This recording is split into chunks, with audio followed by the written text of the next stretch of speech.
welcome all the devotees to our second day of the ISKCON Disciple course. So we will start our today's session by reciting the Mangalacharan prayers to invoke auspiciousness. Hare Krishna.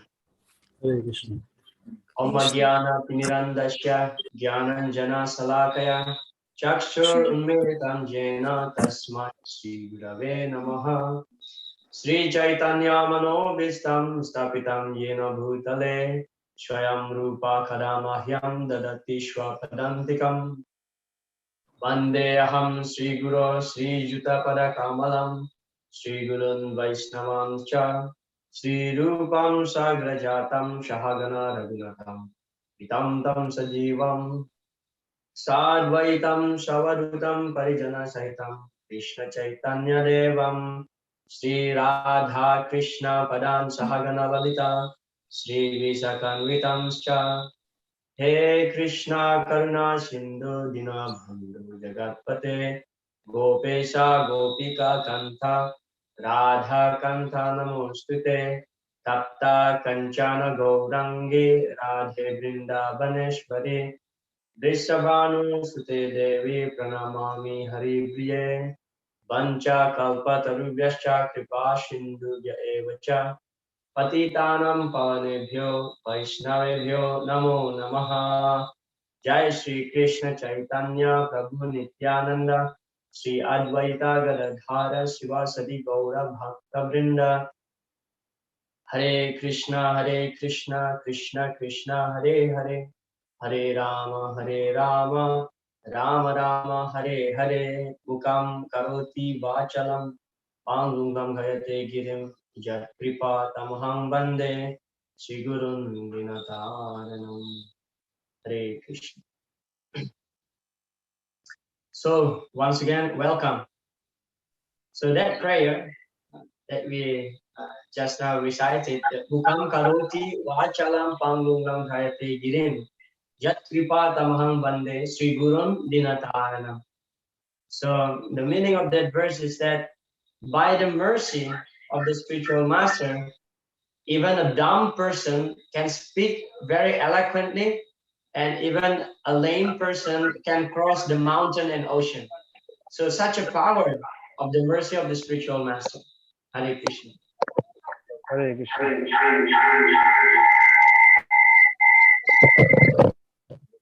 Hello. Hare Krishna.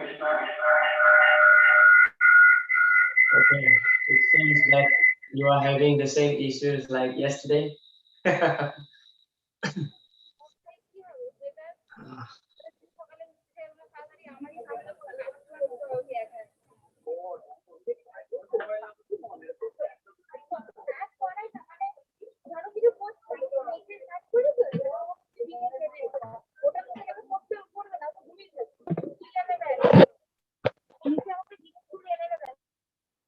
Sanjeev Prabhu, because you are there with the devotees, so you have this Singur Ratayatra account here.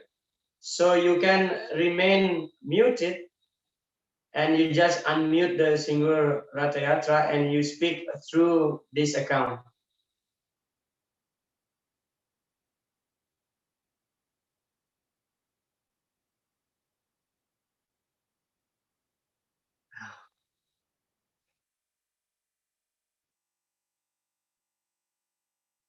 Yeah, we are praying.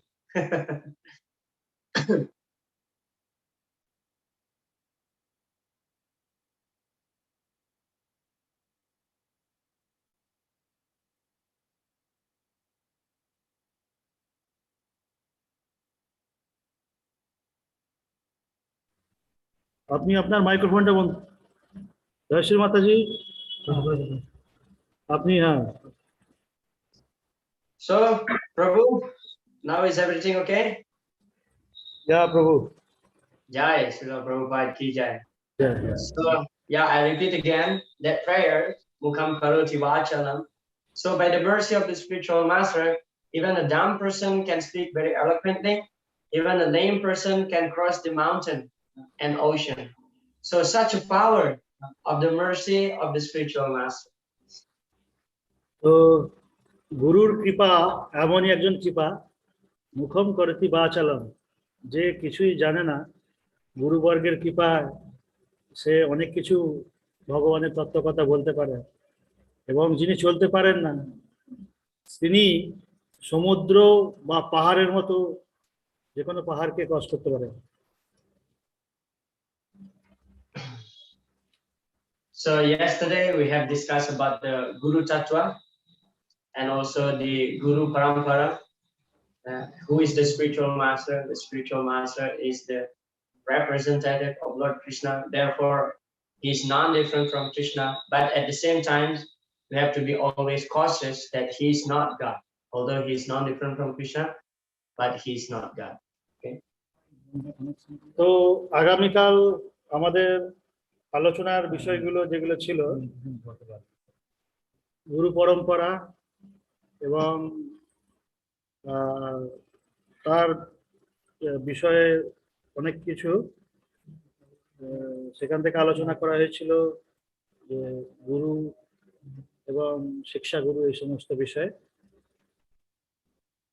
Yeah, and the spiritual master is deserved as much as worship that we perform to Krishna. তো আমাদের যে দীক্ষা গুরু তিনি কৃষ্ণের মতনই, ভগবানের মতনই, তাকে ভগবানের মতনই শ্রদ্ধা করা উচিত, তাকে ভগবানের মতনই পূজা করা উচিত। কালকে আলোচনার বিষয় এগুলো হয়েছে। And yesterday also we have discussed about the ISKCON founder Acharya Srila Prabhupada. So he is the chosen person. So his appearance and activities actually already predicted by Lord Chaitanya himself. তো কালকে আরো আমরা বুঝতে পেরেছি যে আমাদের শ্রদ্ধেয় ঋষি ভক্তি বেদান্ত স্বামী শ্রীল প্রভুপাদ তিনি কিভাবে চৈতন্য মহাপ্রভুর মিশনের সাথে যুক্ত ছিলেন, এটা চৈতন্য মহাপ্রভু আগে থেকেই সিদ্ধান্ত করে রেখেছিলেন। Yeah, and lastly we discussed about the ISKCON Guru. Yeah, how the structure of ISKCON, and then the gurus, those who are serving as gurus in ISKCON, they are actually sanctioned by the Guru Services Committee. And ultimately, all of us as ISKCON member, we are actually taking shelter of Srila Prabhupada, and that will be further explained on today's session. তো আগামীকাল আরো discussion করা হয়েছিল যে কিভাবে গুরু সেবা committee ইসকনের সাথে যুক্ত হয়ে আছে, যেখান থেকে আমাদের দীক্ষা গুরুরা বিভিন্নভাবে থাকেন এবং গুরু সেবার সাথে যুক্ত থাকেন। এবং পরবর্তীকালে আরো আলোচনা হয়েছিল। So our today's discussion will be establishing the relationship with Guru. So establishing our sambandha with the spiritual master. So first we'll discuss about Guru Padashraya, taking shelter of the spiritual master, how important it is. And then second, selecting of Guru. So we'll be discuss about selecting of Guru, how we should choose Guru. And then at the end we will discuss about the initiation vows. তো এখানে আজকে আমাদের আলোচনার বিষয় থাকবে যে গুরু পদশ্রয়, কিভাবে আমরা গুরুদেবের চরণ কমলে আশ্রয় গ্রহণ করব, এবং পরবর্তী ক্ষেত্রে আলোচনার বিষয় থাকবে কিভাবে আমরা প্রকৃত গুরু নির্বাচন করব এবং তার কাছ থেকে দীক্ষা গ্রহণ করব। So Guru Padashraya. So this is a very nice verse related to Guru Padashraya, taking shelter of the spiritual master. Yasya deve para bhaktir yatha deve tatha gura tashyate katita hyarta prakashane mahatmana. So this is from the Svetashvatara Upanishad. Unto those great souls who have implicit faith in both the Lord and the spiritual master, all the imports of Vedic knowledge are automatically revealed. Okay, so this verse is explaining about our faith. So how the Vedic knowledge can be derived, can be understood by us as disciple, is having faith with both Krishna and also Guru. So both Guru and Krishna. তো এটি স্বেচ্ছার উপনিষদের 6.23 verse, যস্য দেবে পরা ভক্তির যথা দেবে তথা গুরু তস্যতে কথিতাহি অর্থা প্রশান্তে মহাত্মন। এর অর্থ হলো যেসব মহাত্মাগণ ভগবান এবং গুরুদেবের প্রতি অকুণ্ঠ বিশ্বাস রাখেন তাদের ভেতর বৈদিক জ্ঞানের সারতিসার আপনাতেই প্রকাশিত হয়। Yeah. So faith is very important actually. Before achieving Krishna Prema, so Rupa Goswami explained, faith is the first aspect. Shraddha, and then Sadhusanga, and then Bhajana Kriya, Anata Nivriti, Nishta, Ruchi, Asakti, and Bhava, and then the last is Prema. So these 9 stages, the first thing mentioned by Rupa Goswami is that faith, Shraddha, we have to have Shraddha. তো প্রথমে আমাদের রূপ গোস্বামী আমাদের বলছেন যে কিভাবে গুরুদেবের প্রতি আমাদের শ্রদ্ধা যাপন রাখা প্রয়োজন আছে। শ্রদ্ধা ছাড়া আমরা গুরুদেবের যে বিষয় এবং ভগবত তত্ত্ব উপলব্ধি আমরা করতে পারবো না। Yeah, even Lord Krishna in the 9th chapter of the Bhagavad Gita mentioned that Ashraddha dadana purusha dharmasya syaparantapa aprapyamam nivartanti mrityu samsara vartmani. So Lord Krishna says that Ashraddha means those who have no faith. Ashraddha dana purusha dharmasya syaparantapa. Those who have no faith in my instruction, Lord Krishna said, mrityu samsara vartmani. They will come down again to this material world. So we cannot achieve perfection in life without having a firm faith. তো আমাদের যদি শ্রদ্ধা যদি না থাকে, আমাদের যদি বিশ্বাস যদি না থাকে, তাহলে কি হবে? আমরা যে কোনো জায়গা থেকে আমাদের আবার এই মৃত্যুর সংসারে আমাদের পতিত হতে হবে, এবং আমাদের এই মৃত্যু সংসারে থেকে আমাদের আমরা যেমন পিতাপ কষ্ট এই সমস্ত জড়জাগতিক যে সমস্ত দুঃখ আছে সেগুলোকে আমাদেরকে আবার গ্রহণ করতে হবে। Yeah. And how do we develop our faith to Krishna? And that faith is actually given by the spiritual master. তো কিভাবে আমরা ভগবানের প্রতি সশ্রদ্ধ হব, ভগবানের প্রতি আমাদের বিশ্বাস থাকবে, এই বিষয়ে আমাদের গুরুদেব আমাদেরকে সেই কথোপকথনগুলো, সেই কথাগুলোই আমাদেরকে, সেই জ্ঞানগুলোই আমাদের প্রদান করেন। Yeah, the very famous Bengali verse, Brahmanda Brahmite Kono Bhagavan Jeev Guru Krishna Prasade Pai Bhakti Lata Preet. So the living entity is wandering in this egg of Lord Brahma, Brahmanda Brahmite Kono Bhagavan Jeev. If that soul is fortunate enough, he will meet the spiritual master, Guru Krishna Prasade Pai Bhakti Lata Preet. So when he gets the mercy of the spiritual master and Krishna, and then his life will be perfected. তো বাংলায় একটা আছে, কথা আছে যে you don't have to translate that. তো আপনারা বুঝতে পেরেছেন বাংলা ভাষা, যে এরকম ভাবে কোন একজন দুর্গা রানী দাস, আপনারটা মিউট করুন। হরে কৃষ্ণ, দুর্গা রানী দাস আপনি মিউট করুন, মিউট করুন। Already muted. I did that. Yes, Prabhu, please continue. ব্রহ্মাণ্ডের কোনো এক, মানে এই যে জড়জগতে 84 লাখ জীবজনী আছে, তো সেখানে কিছু কিছু জীব যারা হচ্ছে এই গুরুর কৃপার পাওয়ার ফলে তারা কি পায়, ভগবানের এই ভক্তিলতা বীজকে তারা গ্রহণ করতে পারে। ওই জন্য এই বাংলায় খুব সুন্দর করে একটি প্রবচন আছে, প্রভু সেটা বললেন। So that verse, Yashadevi Parabhakti Yatha Devi Tatanguru Tashyate Kachita Hyata Prakashani. So Prakash means reveal.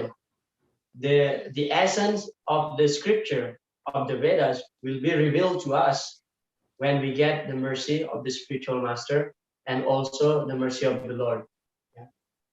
So, of course, okay, you translate that. এইভাবে আমরা ভগবানের প্রদত্ত বেদে নির্দেশ আমরা এবং তার শিক্ষা আমরা গ্রহণ করতে পারি কেবলমাত্র আমাদের গুরু দ্বারা, দীক্ষা গুরু দ্বারা। So, okay, this is a question for all of us here, or all of you here. So, what is the purpose of studying the Vedas? What is the essence of the Vedas?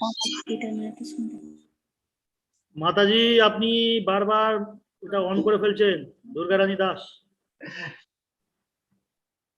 So, what is the purpose of studying the Vedas? What is the essence of the Vedas? আপনাদের কাছে প্রভু একটি প্রশ্ন করছেন, কেন আমরা বেদ অধ্যয়ন করব? আমাদের বেদ অধ্যয়নের প্রয়োজনীয়তা কি? Hare Krishna. Yes, Mataji. Can I try? Hare Krishna. Hare Krishna. Prabhu. Would like to answer that question? Please go ahead. Постичь Кришну. The sense of Vedas, understand Krishna.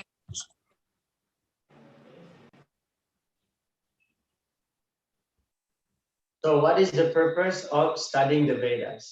What is the essence of the Vedas? Постичь Кришну. Постичь Кришну. Hare Krishna, Prabhu said that the sense of the Vedas, understand Krishna, come to Krishna. To understand Krishna completely. All right, Sanjeev Prabhu, you would like to translate that? Hare Krishna, I could not hear nicely, Prabhu. Prabhu, Alexi Prabhu mentioned that the purpose of studying the Vedas is to understand Krishna completely. Okay, তো Yeah. আমাদের Alex প্রভু বললেন যে বেদকে জানার উদ্দেশ্য হচ্ছে কৃষ্ণকে কেবল জানা। Yeah, that's the only purpose why we study the Vedas.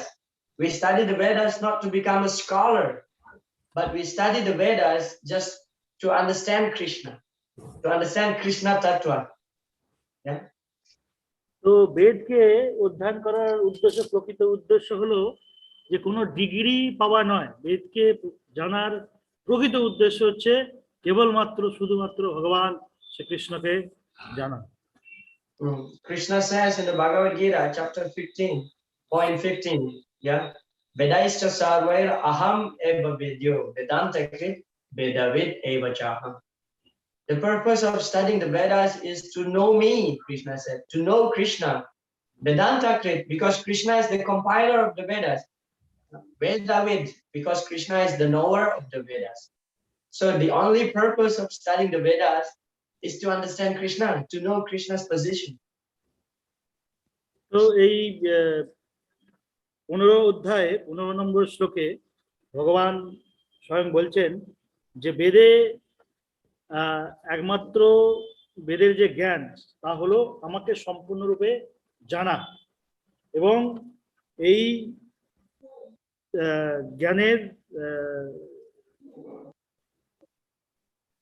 জ্ঞানটা হচ্ছে কি, যে সমস্ত বেদের কর্তা এবং সমস্ত বেদের যে অধিদেবতা তার সমস্ত কিছু হচ্ছে আমি নিজে স্বয়ং। Yeah, toward the end of the 15th chapter of the Bhagavad Gita, in the text 19, Krishna says, Yo mam evam asam udho janati purushotama sasarvavid bhajante imam sarva bhavena bharata. So Krishna says that those who understand me as the Purushottam, okay, the title of the 15th chapter of the Bhagavad Gita is Purushottam Yoga. Yeah. So those who understand Krishna as the Purushottam, that means he's the supreme enjoyer, the supreme controller. Asamudha means not bewildered. Jomam evam asamudho janati purushottam sasarvavid bhajante. So when a person understands Krishna to be the supreme controller, that means sasarvavid. He understands everything, Krishna says. If someone know me in truth, that means that person understand everything. তো ভগবান 15 নম্বর অধ্যায় এই পুরুষোত্তম যোগে 19 নম্বর শ্লোকে বলছেন যে যিনি নিঃসন্দেহে আমাকে পুরুষোত্তম বলে জানেন, এবং জেনে ফেলেছেন, তিনি কি না তিনি সর্বদা সর্বতভাবে কি করেন, মানে আনন্দ পান। এই যে ভজনের বা তাকে জানার একটা যে আনন্দ, সেই আনন্দকে উপলব্ধি করতে পারেন। Yeah, and he says, bhajante mam sasarvavid bhajante mam sarva bhavena. So he says that person who knows me as the Supreme Personality of Godhead, he will worship me. Bhajante mam sarva bhavena means with sarva bhava means emotion, right? Bhava means love. So those people who understand Krishna is actually the devotees. Yeah, especially in India, almost everybody knows Krishna, but not everybody engage in Krishna's service. So those who simply know Krishna, okay, Krishna is there, I know who is Krishna. He is a blue god. He's the son of Mother Devaki, the son of Nanda Maharaj, Yashoda Rani. But if they don't worship Krishna, that means they don't really know who Krishna really is. That's why Krishna mentioned sarva bhavena, with full love and devotion they worship. তো এই শ্লোকের মাধ্যমে প্রভু বললেন যে কিভাবে যে সর্বভাবে ভগবানকে, মানে ভাব মানে হচ্ছে ভিতরের ভালোবাসা, ভিতরের ভগবানকে করা, ভালোবাসাই। তো জানা যে তিনি কিভাবে নন্দ মহারাজের পুত্র এবং যশোদা মায়ের পুত্র, তো এইভাবে ভগবানকে ভিতর থেকে একটা মানে ভালোবেসে ভগবানকে জানা। Right.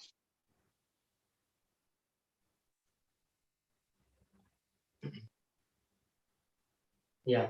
So these are some of the ISKCON law regarding Srila Prabhupada's Raya. So the first, ISKCON devotees shall instruct new members to take shelter of Srila Prabhupada. That's first. Yeah. When the new devotees coming in contact with our movement, so we have to instruct the new members to take shelter in the first place to Srila Prabhupada.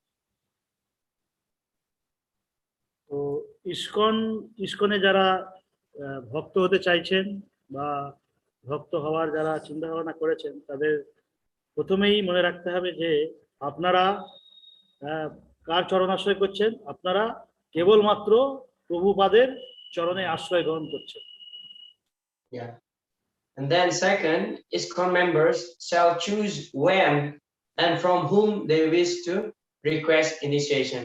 So I think I touched this point slightly yesterday, that we as a preacher, we should not force the newcomers to take initiation from a particular guru. Let them choose from whom they wish to take initiation and when, because we don't know whether they're ready or not, so we should not force them. তো প্রভু এখানে একটি গুরুত্বপূর্ণ কথা বললেন যে যারা নবাগত আমাদের ইসকনে আসতে চাইছেন বা ইসকনের দীক্ষা নিতে চাইছেন, আমরা তাদেরকে কোনোভাবেই তাদেরকে ফোর্সফুলি আমরা বলবো না যে তিনি হচ্ছেন আপনার গুরু বা এখান থেকেই আপনি দীক্ষা গ্রহণ করবেন। এটা তার সম্পূর্ণ ব্যক্তিগত ব্যাপার। এই নয় যে সে প্রথমেই চলে এলো, আসার সাথে সাথেই তাকে আমরা দীক্ষার জন্য কোন রকম সাজেশন দিচ্ছি বা তাকে দীক্ষার জন্য করছি। তাকে বিভিন্ন রকম ভাবে আমরা শান্ত মাইতি প্রভু, আপনি দয়া করে, ধন্যবাদ। তো এইভাবে আমরা তাকে কোনোদিনই ফোর্স করব না, এবং তাকে আমরা সাহায্য করতে পারি, কিন্তু তাকে আমরা সরাসরি দীক্ষার জন্য কোনোদিন আমরা বলতে পারি না।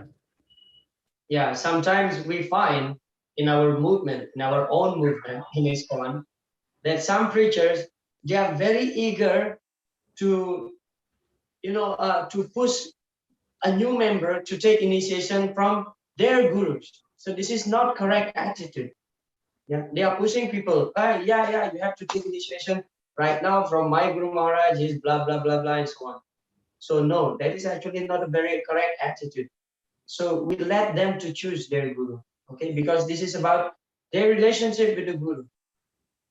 তো আরেকটি গুরুত্বপূর্ণ পয়েন্ট হলো যে যখন কোনো নবাগত ভক্ত ইসকন থেকে দীক্ষা গ্রহণ করতে চায়, তো অনেক সময় কি হয়, অনেক প্রিচাররা আছে, তারা তাদের গুরু মহারাজকে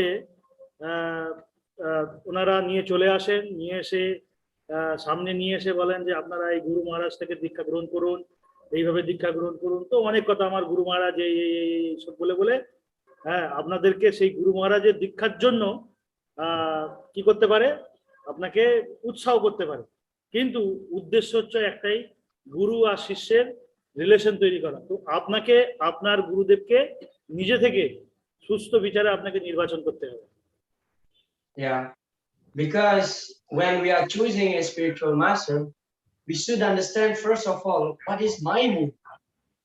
Okay, whether my mood is cooking in the kitchen for Krishna, or I go out for Sankirtan, book distribution, Nagar Kirtan, or my mood is, with Varnashram, cow protection and agriculture, or my mood is in Pujari service. So we should understand first of all in which mood we love to please Krishna. Because in ISKCON, there are so many gurus, and then each guru, actually they have different mood in pleasing Srila Prabhupada, in pleasing Krishna. So we have to choose the correct person who can guide us. For example, if I love Harinam Sankirtan and book distribution, but somehow or other the senior devotee forced me to take initiation from a guru who loved to promote some, who loved to serve in the Pujari service, for example. Yeah, I'm saying just for example. So then our mood and the mood of the spiritual master may not be in line. Although these two activities, Sankirtan and Pujari service, both are pleasing to Krishna. But because our mood is different, then we don't really feel the connection. You understand what I mean? তো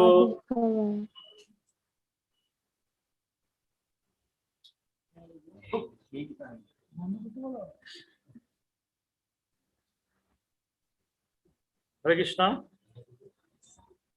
Yes, Prabhu, Hare Krishna. Please continue.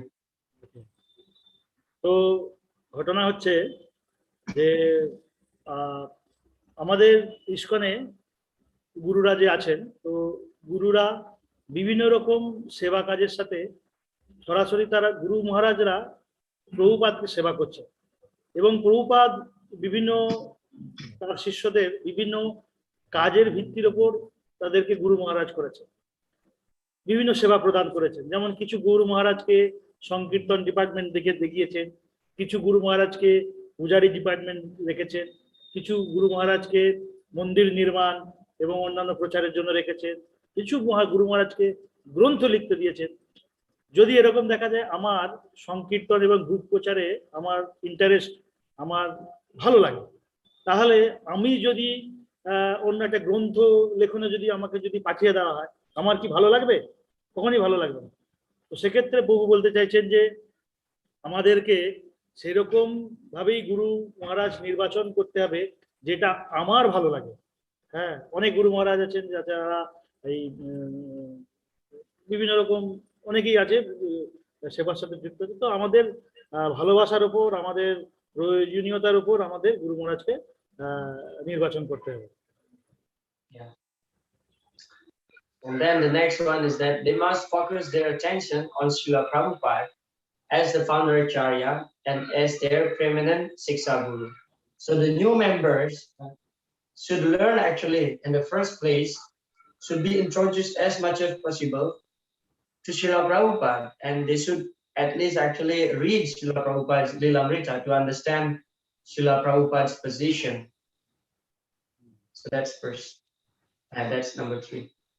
এবং প্রত্যেকেই সবাইকে অ্যাটেনশনে রাখতে হবে, সবাইকে তার মাথার মধ্যে রাখতে হবে যে শিল প্রভুপাদ হচ্ছেন ইসকনের ফাউন্ডার আচার্য এবং তিনি হচ্ছেন তাদের মানে পার্মানেন্ট শিক্ষাগুরু। তিনি হচ্ছেন সর্বোপরি, তিনি হচ্ছে আলটিমেট আমাদের হচ্ছে শিক্ষাগুরু। এটা সবার মাথায় রাখতে হবে। Yeah. This is also another injunction for all of us here, that after chanting the pranam mantra of their Diksha Guru, all grand disciples and future generations, so we are all grand disciples, we are all future generation, should chant at least the first of Srila Prabhupada's pranam mantras while offering obeisances as a mean of respecting the founder Acharya. Okay, so for example, we get initiated, okay, we have our Diksha Guru. So when we bow down to the deities, when we offer our dandavat to the deities, obeisances, so after chanting the pranam mantra of our Diksha Guru, we should chant Srila Prabhupada's pranam mantra, at least the first part. Yeah, Namo Vishnu Padaya Krishna Prasthaya Bhutale Srimate Bhaktivedanta Swamin Iti Namine, at least up to that part, if we don't want to chant the whole mantra. But generally our practice is that we chant the whole mantra. What's wrong with that? So that's the injunction. First we chant our Diksha Guru's pranam, and then second, after that, immediately we chant Srila Prabhupada's pranam mantra, at least the first part. তো দীক্ষার পরে আপনাদের সবসময় মাথায় রাখতে হবে, আপনি আপনার গুরুদেবের প্রণাম মন্ত্র জপ করছেন। ধরুন আপনি মন্দিরে গেলেন বা কোনো জায়গায় গেলেন, কোনো আপনি একটি ভালো কাজ করছেন, তো সেখানে আপনার গুরু মহারাজের প্রণাম মন্ত্র জপ করছেন। জপ করার পরে আপনাকে অতি অবশ্যই প্রভুপাদের প্রণাম মন্ত্র জপ করতে হবে। আপনি যদি প্রভুপাদের সম্পূর্ণ প্রণাম মন্ত্র না জপ করতে চান, অ্যাটলিস্ট প্রথম যে শব্দ দুটো আছে নমঃ বিষ্ণু পাদায় কৃষ্ণ পৃষ্ঠায় ভূতলে, বলে আপনাকে এইটুকু অংশ অন্তত আপনাকে প্রণাম করতে হবে প্রভুপাদের উদ্দেশ্যে। Yeah, the purpose is that just to keep Srila Prabhupada at the top, as the topmost authority in our life as ISKCON follower. Yeah. So we should not forget that he is actually the founder Acharya and the preeminent Siksa Guru for all of us. তো আপনাদের এটা এই কারণেই হচ্ছে, এই পারপাসটা এই কারণেই যে আপনাকে সবসময় মাথায় রাখতে হবে যে শিল প্রভুপাদ হচ্ছেন আমাদের হচ্ছে ইসকনের হচ্ছে টপ মোস্ট, মানে একদম শেষ এবং মোস্ট মানে প্রধান আমাদের হচ্ছে জীবনের হচ্ছে শিক্ষাগুরু, এবং তার নেতৃত্বে সমস্ত কিছু এখানে পরিচালনা হচ্ছে। Yeah, so this is the system in ISKCON that we have Guru Padashraya in ISKCON. So this is our position as disciple. So we put ourselves below here, and then first when we just come in contact with ISKCON, so we take shelter of Srila Prabhupada. তো আপনারা দেখতে পাচ্ছেন যে এই ছবি দ্বারা যে disciple মানে শিষ্যকে বলা হচ্ছে, আর উপরে শিল প্রভুপাদ আছেন। শিল প্রভুপাদ হচ্ছেন সর্ব উপরিতে আছেন, তিনি সরাসরি শিষ্যের সাথে সংযোগ হয়ে আছেন। Yeah, so simultaneously the Siksa Guru will give us training. That's why yesterday when we talk about Diksha and Siksa Guru, the role of the Siksa Guru is very, very much important, most appreciated. That's the statement of Srila Bhaktivinoda Thakur. He said that the Siksa Guru is even more merciful than the Diksha Guru, because the Siksa Guru give training to the disciple from the beginning, give Siksa, constant guidance. তো ভক্তিবিনোদ ঠাকুর শিক্ষাগুরু সম্বন্ধে খুব সুন্দর কথা বলেছেন যে যে শিক্ষাগুরুর কেন প্রয়োজনীয়তা আছে। কারণ দীক্ষাগুরু আগের দিন আমরা আলোচনা করেছি, তো দীক্ষাগুরু সবসময় সান্নিধ্য শিষ্য থাকতে পারে না, তো সব থেকে নিকটবর্তী যিনি থাকবেন তিনি হলেন শিক্ষাগুরু। তো শিক্ষাগুরুর পাঠটা খুব খুব গুরুত্বপূর্ণ, এবং পরম্পরাতেই কালকে আমরা আলোচনা করে দেখেছি যে শিক্ষাগুরুর যে স্থিতিটা শিষ্যদের জন্য কত প্রয়োজনীয়।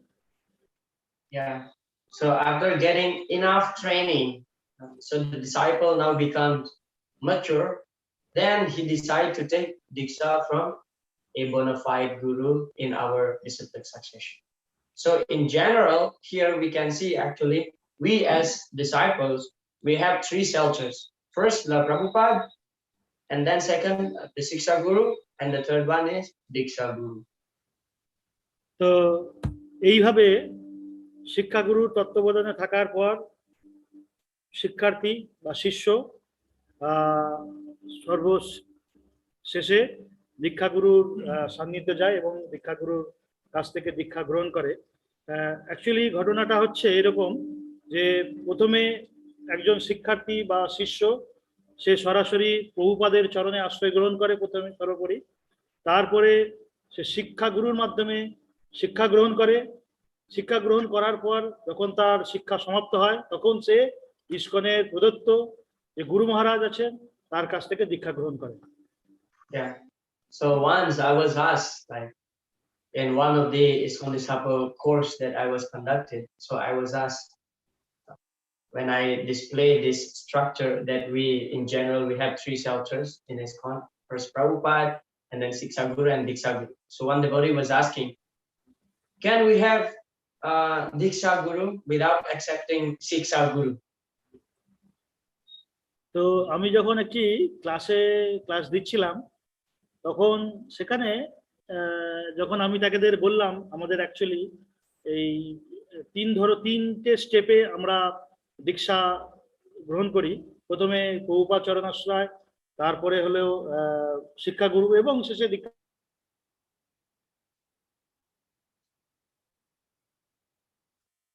So the response is that no, we should have both Siksa and Diksha Guru, because not all the time we get the opportunity, as yesterday I mentioned, not all the time we get the opportunity of being physically close with our Diksha Guru. Therefore, we need Siksa Guru who can supervise all of us at all time. তো এখানে প্রভু যেটা বলেছিলেন যে দীক্ষাগুরু তত্ত্বাবধানে আমরা সবসময় তার সান্নিধ্যে সবসময় আমরা থাকার সুযোগ পাই না। তো সেখানে আমাদেরকে আমরা কি করছি না করছি সেগুলোকে অবজারভেশন করানোর জন্য একজন গাইডলাইনের জন্য আমাদের শিক্ষাগুরুর প্রয়োজনীয়তা এখানে অপরিহার্য, দরকার।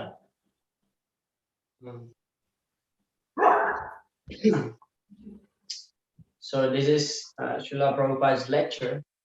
Sometimes a Diksha Guru is not present always. That means we are not at all, not always get there physically close associating with our Diksha Guru. Therefore, one can take learning instruction from an advanced devotee. That is called the Siksa Guru. Siksa Guru does not mean he is speaking something against the teaching of Diksha Guru. He is not a Siksa Guru, he is a rascal. So the point here is that Siksa Guru is very, very important for us, you know, because not all the time, as I mentioned again, because not all the time we have close physically associating with the Diksha Guru. And Siksa Guru should not contradict the teaching of the Diksha Guru. Hare Krishna, Babu. Hare Krishna. Yes. It was a technical problem, so we could not hear you nicely. Can you say again, please? Okay, sure. What about now? Can you hear me now? Yeah. It was a problem of internet. Okay. So there is a quotation of Srila Prabhupada's lecture where he mentioned the importance, where he explaining the importance of the Siksa Guru. Yeah, because not all the time we can get close with our Diksha Guru. And then Siksa Guru, he should give guidance, and that guidance, that instruction should not contradict with the teaching of our Diksha Guru. তো প্রভুপাদের একটি সুন্দর আছে, তাতে বলা হচ্ছে যে শিক্ষাগুরু কখনোই দীক্ষাগুরু শিক্ষা ব্যতি রেখে আর কিছু বলবে না। শিক্ষাগুরুর কোয়ালিটি কিরকম, শিক্ষাগুরু কি বলবে, তো সেখানে একজন বলছে মাঝে মাঝে একজন দীক্ষাগুরু সবসময় উপস্থিত থাকে না, তাই কেউ যখন উন্নত ভক্তের কাছ থেকে শিক্ষা বা উপদেশ নিতে পারে তাকে তখন শিক্ষাগুরু বলা হয়। Yeah. শিক্ষাগুরু মানে এই নয় যে সে দীক্ষাগুরু শিক্ষার ব্যতি রেখে কিছু বলবেন, তখন সে শিক্ষাগুরু থাকে না, এটা লম্পট হয়ে যায়। Yeah. Therefore, in most of the cases, okay, I'm saying in most of the cases, but this may not be an absolute statement. In most of the cases, our Siksa Guru is our senior God brothers or senior God sister. That's in the most of the cases. But again, I'm saying this is not an ultimate statement. So Siksa Guru can be any senior devotees, even he's not our God brother or God sister, provided that he is favorable with the instruction of our Diksha Guru. Therefore, we can understand the mood of our Diksha Guru through the Siksa Guru. তো আমরা শিক্ষাগুরু আমাদেরকে দীক্ষাগুরু সম্বন্ধে সমস্ত কিছু উপস্থাপন করা, হ্যাঁ, এবং দীক্ষাগুরু যেভাবে যেমনটি তার যেমন ইচ্ছা আছে সেইভাবেই শিক্ষাগুরু সেইভাবে আমাদেরকে উপস্থাপন করে। হ্যাঁ, কেবল দীক্ষাগুরু যা চান, তার যা ইচ্ছা সেইভাবে শিক্ষাগুরু আমাদের প্রতিস্থাপন করে। Yeah. Spiritually mature managers may be the main Siksa gurus for devotees who are not their initiated disciples, and such relationships are to be fully encouraged by the initiating spiritual master. So, yeah, Siksa Guru, most of the times, the Siksa gurus of the community in one particular center or temple is the temple manager, provided that temple manager should be spiritually mature. Yeah, spiritually mature. He can be the Siksa Guru for the members, for the disciples. তো প্রভুপাদের একটি উক্তির মাধ্যমে এখানে বলা হচ্ছে যে একজন যে শিক্ষাগুরু বা একজন যে টেম্পল যে প্রেসিডেন্ট থাকবেন, তিনি তাকে অবশ্যই চিন্ময় জগতে একজন তাকে দক্ষ একজন ভক্ত হতে হবে, উপস্থাপক হতে হবে। For example, like in our Singur Jatra, so His Grace Ramanuj Prabhu is considered to be the Siksa Guru, yeah, because he's like one of the senior most devotee, yeah, in that Jatra. So all of us can take guidance from him. ওইখানে প্রভু একটু খুব সুন্দর উক্তি করলেন যে আমাদের সিংহ রথযাত্রায় আমরা এরকম খুব ভাগ্যবান যে এরকম যে সলিনেশ রামানুজ প্রভু আমরা পেয়েছি শিক্ষাগুরু হিসাবে, আর উনি আমাদেরকে বিভিন্নভাবে এসব এতে গাইডলাইন্স করে, এটা আমাদের খুব মানে ভাগ্যের ব্যাপার, আমরা খুব ভাগ্যবান। As such a devotee, this is a GBC statement, as such a devotee is ultimately delivered by Sri Krishna, acting through a combination of various manifestations of his mercy.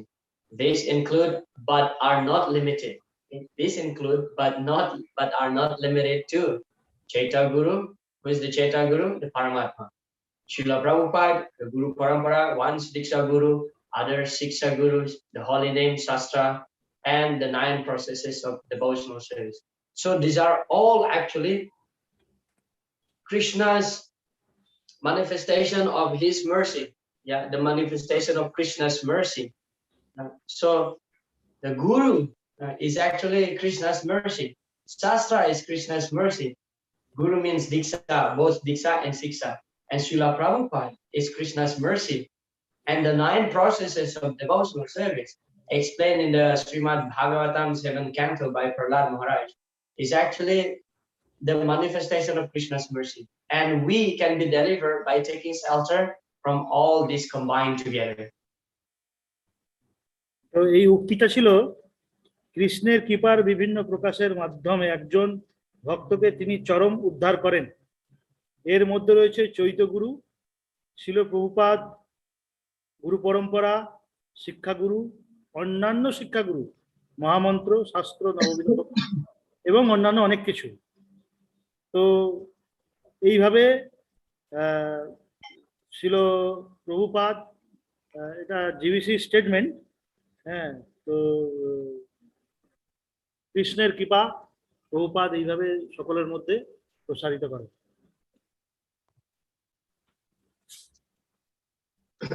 Within these cooperative elements, Srila Prabhupada, as the founder Acharya of the International Society for Krishna Consciousness, is the preeminent Siksa Guru for all members of ISKCON. All members of ISKCON for all generations are encouraged to seek shelter of Srila Prabhupada. So we have discussed this from time to time, that we have to be aware always that Srila Prabhupada, as the founder Acharya of ISKCON, is the preeminent Siksa Guru. So all members of ISKCON are entitled and encouraged to have personal relationship with Srila Prabhupada through his books, teaching, service, and his ISKCON society. This is the important part of this statement.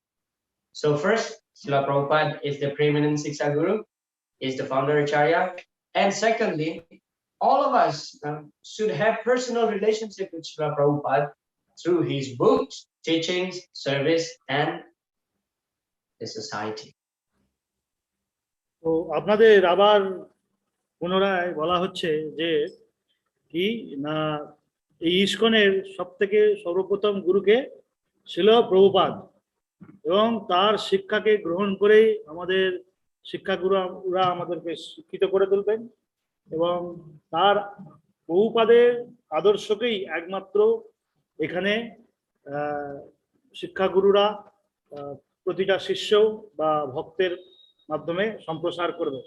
প্রভুপাদই হলেন শেষ মাত্র ultimate ultimate ultimate, এছাড়া আর কেউ নেই। So on Sunday, 2 days ago, I was requested by some youth from Guwahati to give a talk to give seminar on the importance of reading Srila Prabhupada's book and hearing his lecture. So one of the pastime of Srila Prabhupada came across to my mind, which I want to share to all of you. তো ঠিক দুদিন আগে রবিবার দিন আমার কিছু ভক্তের সাথে আলাপ হয়, তারা আসামের গুয়াহাটি থেকে। আমি সেখানে প্রভুপাদের কিছু গ্রন্থ এবং প্রভুপাদের কিছু প্রবচন তাদের সাথে নিয়ে আলোচনা হয়েছিল, আমি সেই বিষয়ে কিছু বলতে চাই। Yeah, sometimes as the member of the Krishna consciousness movement, we don't really have the enthusiasm or taste to read Srila Prabhupada's book. And then finally we are ending up in a situation that we may feel that we are simply a blind follower of ISKCON because of lacking of reading Srila Prabhupada's book. তো অনেক সময় আমাদের হয় কি, যারা আমরা প্রচারক, এটা প্রচারকের জন্য বলেছেন যে অনেক সময় আমরা প্রভুপাদের গ্রন্থ পড়ার সময় পাই না, বা প্রভুপাদের প্রবচন শোনার আমরা সময় করতে পারি না। তো এইভাবে প্রচার বহু বলছেন এটা নিরর্থক। এটা হচ্ছে প্রভুপাদের হচ্ছে মানে অন্ধ ভক্ত।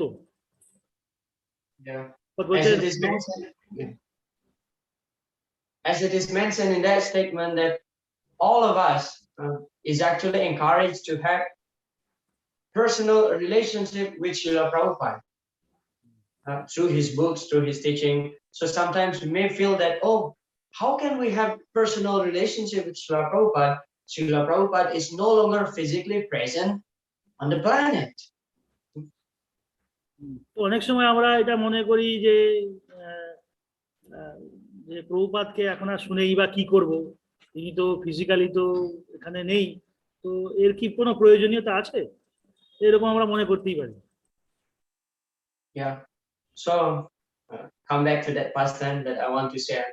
So one time in Honolulu, Srila Prabhupada just arrived from, in the airport.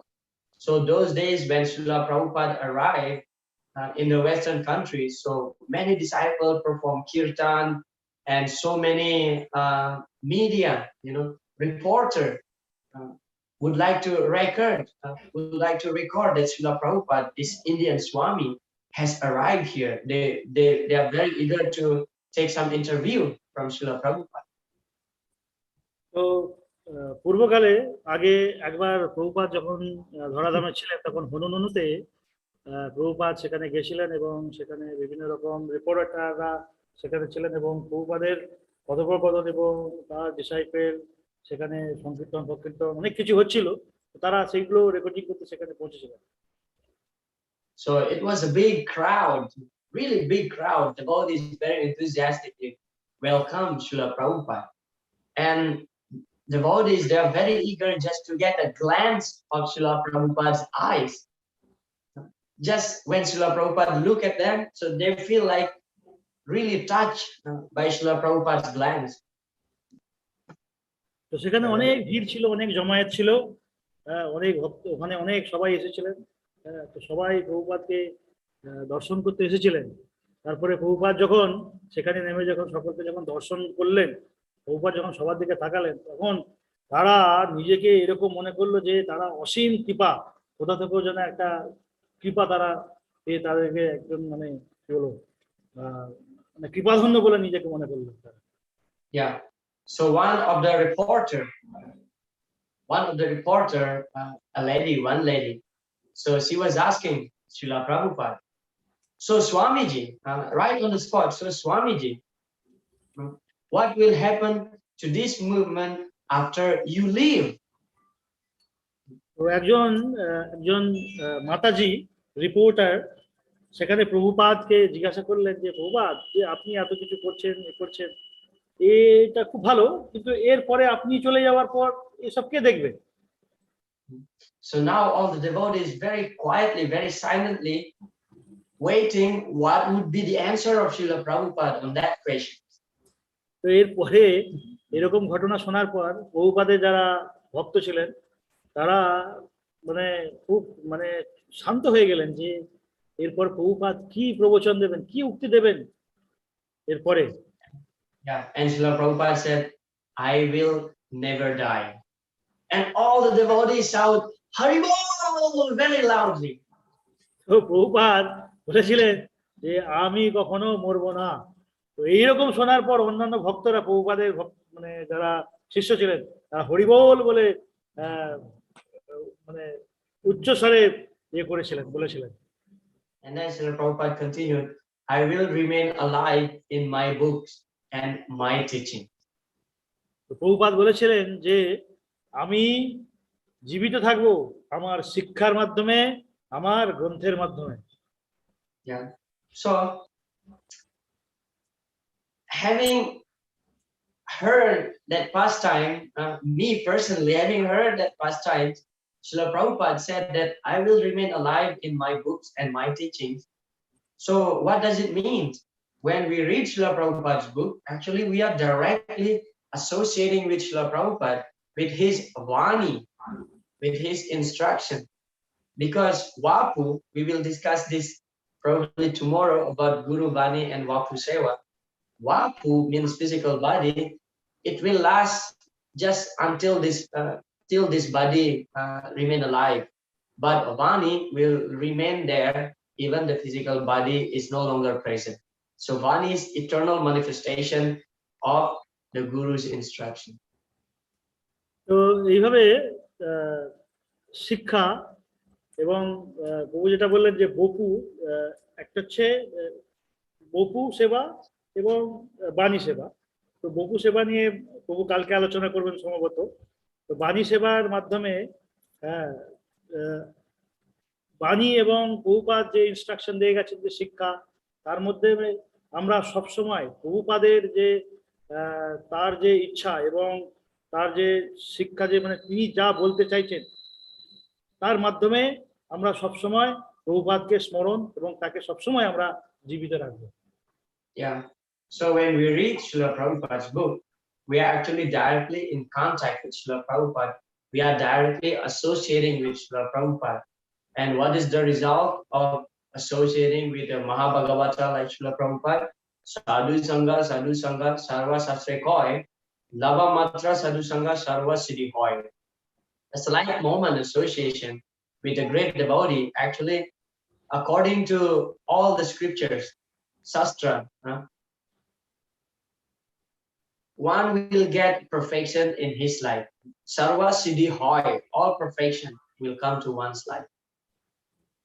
তো এইভাবে সাধু সঙ্গ আমরা বহুপাত আমাদেরকে খুব কৃপা করে এইভাবে তার বাণীর মাধ্যমে তার গ্রন্থের মাধ্যমে তার শিক্ষার মাধ্যমে আমাদেরকে এইভাবে সাধু সঙ্গ সবসময় করানোর চেষ্টা করেন। তো বহু খুব সুন্দর উক্তি দিয়েছেন যে সাধু সঙ্গ সর্বশাস্ত্রকা বিন্দুমাত্র হ্যাঁ হ্যাঁ লবমাত্র সাধু সঙ্গ সর্বসিদ্ধি হয়, মানে সমস্ত কিছু সিদ্ধি হবে যদি সামান্যটুকু সাধু সঙ্গ করা যায়। So that's very important. Srila Prabhupada's books, teaching, service to Srila Prabhupada, and service to the society. For spiritual achievement, the easiest path is to take shelter of a bona fide spiritual master and to serve him with heart and soul. That is the secret of success. As stated by Srila Vishwanath Chakravarti Thakur in his 8 stanzas of prayers to the spiritual master, Yasya Prasadad Bhagavat Shadu. So all the spiritual success, all the success in our Krishna consciousness practice can be achieved by pleasing the spiritual master. Take shelter of the spiritual master. Yeah, Yasya Prasadad Bhagavat.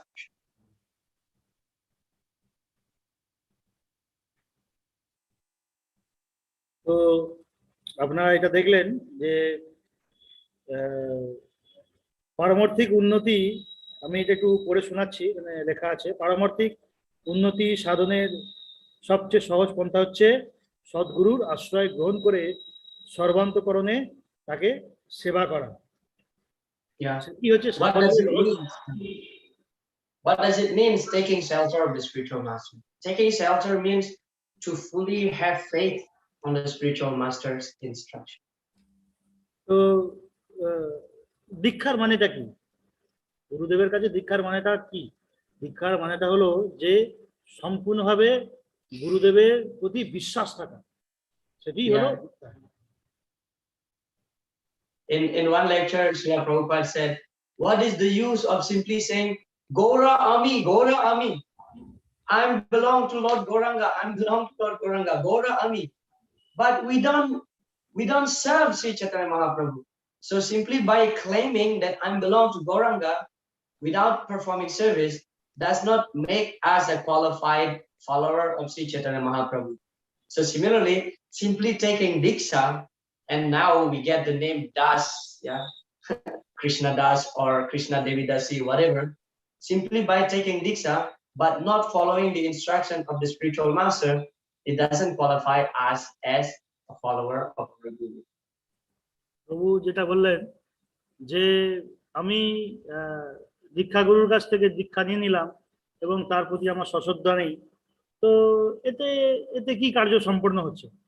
Gour আমার বলে আমরা উচ্চস্বরে কীর্তন করছি, অথচ গৌরাঙ্গ মহাপ্রভুর instruction আমি গ্রহণ করছি না, তাহলে তো কিছুই কার্য সম্পন্ন হচ্ছে না। তো এখানে প্রভু বলতে চাইছেন যে গুরুদেবের প্রতি সশ্রদ্ধ কি থাকবে, মানে বিশ্বাস, সেই বিশ্বাসটাকে ভক্তের কাছে অবশ্যই থাকা প্রয়োজন।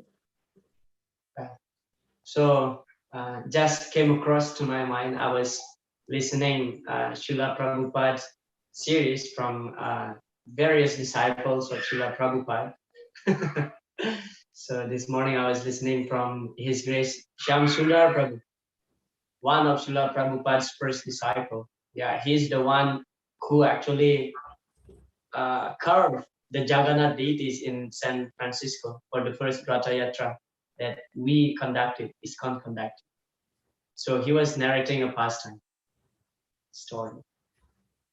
তো এখানে প্রভু একটা স্টোরির কথা বলছেন, গল্পের কথা বলছেন যে শ্যামসুন্দর প্রভু, হ্যাঁ, যিনি প্রভুপাদের প্রথম যে জগন্নাথ, তিনি করেছিলেন, তৈরি করেছিলেন। Yeah.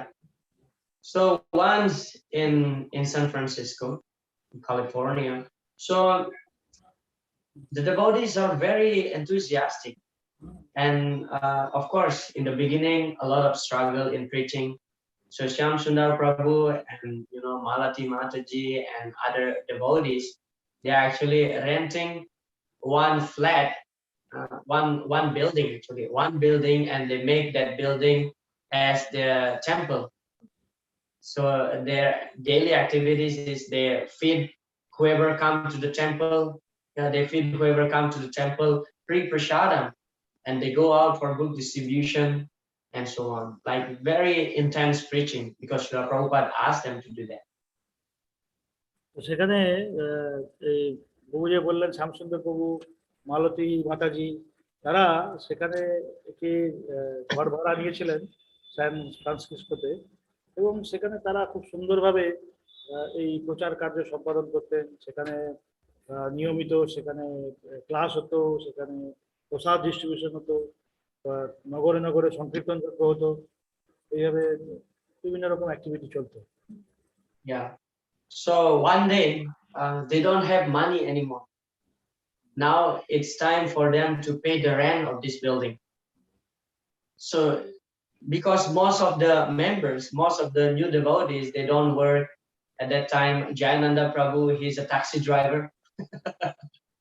Yeah, Jayananda Prabhu, he's a taxi driver, and he give all money to Srila Prabhupada to the temple. You see how much they dedicate their life.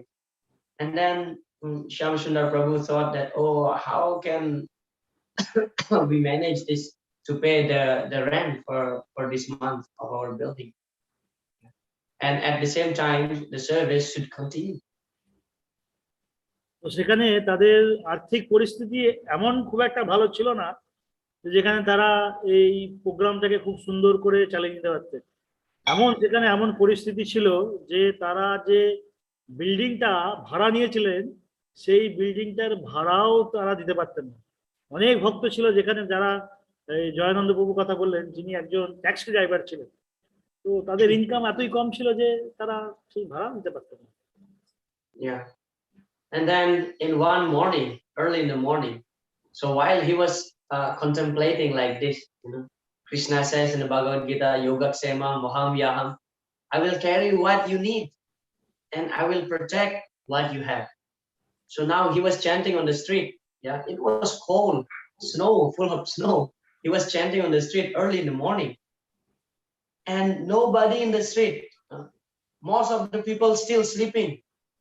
And while he was chanting and walking on the street, guess what happened? এক সময় প্রভু এই সান ফ্রান্সিসকোতে তখন খুব snow হচ্ছিল, বরফের বৃষ্টি হচ্ছিল, বরফ মানে যেটা বরফের স্নোফল বলে। তো সেই সময় উনি ওখানে জব করছিলেন। হ্যাঁ, তো ভগবান বলছেন যে আমি সমস্ত কিছু বহন করি যা আমার ভক্তের প্রয়োজন আছে। হ্যাঁ, তো এখন সেখানে উনি এরকম জব করছেন আর মনে মনে এই কথাটা ভাবছেন। তো আপনারা ভাবুন তো সেখানে কি ঘটতে পারে। You know what happened? আপনারা কেউ জানেন সেখানে কি হয়েছিল? Anybody heard many days past?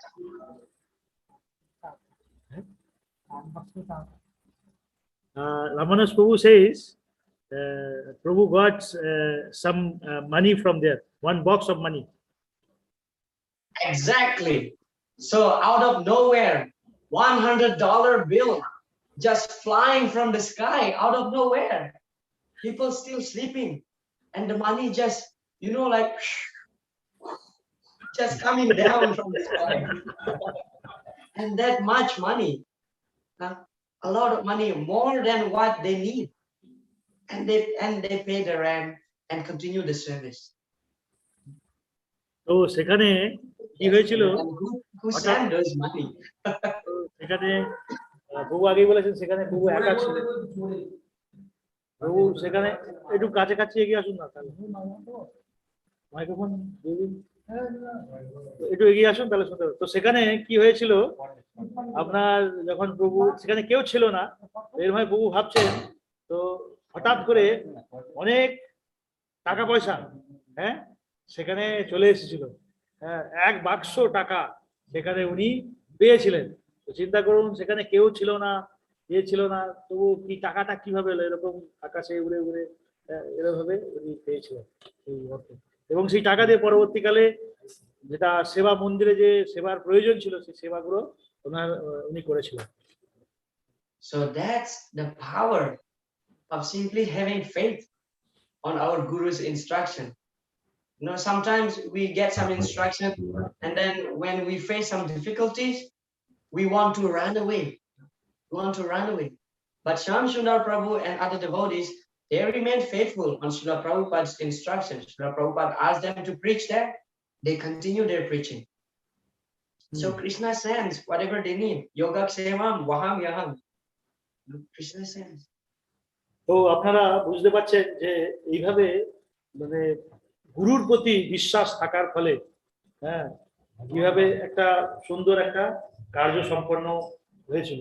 Simply যে গুরুদেব বলেছে তোমরা কৃষ্ণের প্রতি বিশ্বাস রাখো, তোমার যা প্রয়োজনীয় ব্যবস্থাপনা কৃষ্ণ ঠিক সময়ে করবেন। তো এইভাবে উনি কি হয়েছিলেন, বেনিফিটেড হয়েছিলেন গুরুদেবের কথার উপর বিশ্বাস রেখে, কৃষ্ণের উপর বিশ্বাস রেখে। And Shyam Sundar Prabhu said in that video that I was listening, that we may don't find it happen nowadays. Why? Because too much comfort. Now everything is already manifested. Temples are everywhere. Devotees, a lot of devotees, you know, a lot of comfort.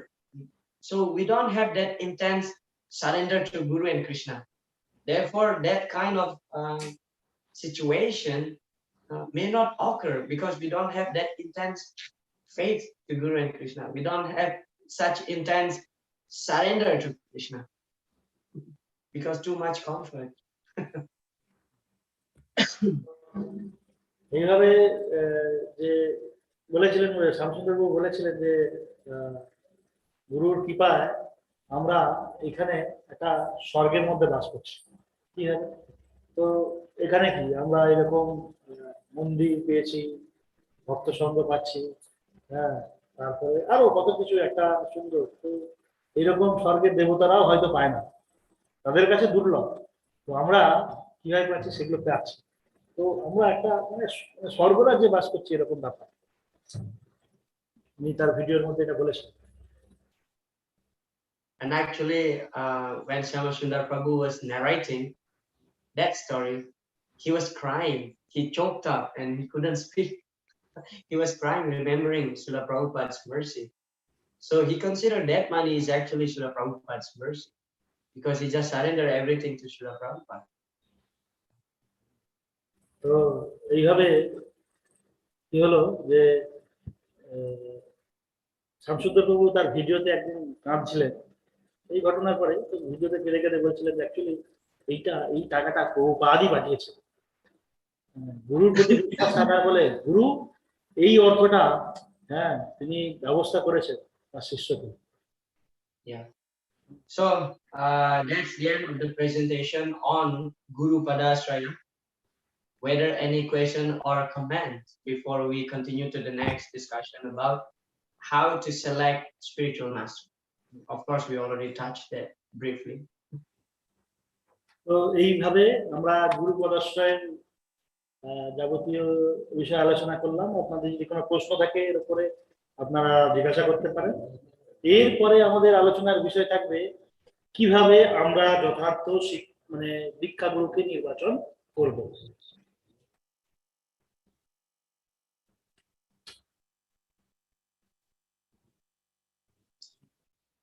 All right, you're silent. I consider as no questions, no comments, so we shall continue. আপনারা কি কোনো প্রশ্ন করবেন এ ব্যাপারে? আপনারা যদি চুপচাপ থাকেন তাহলে প্রভু বুঝতে পারছেন যে ঠিক আছে আপনারা সব বুঝে গেছেন। কেউ কোনো প্রশ্ন করবেন? কার কোনো প্রশ্ন আছে?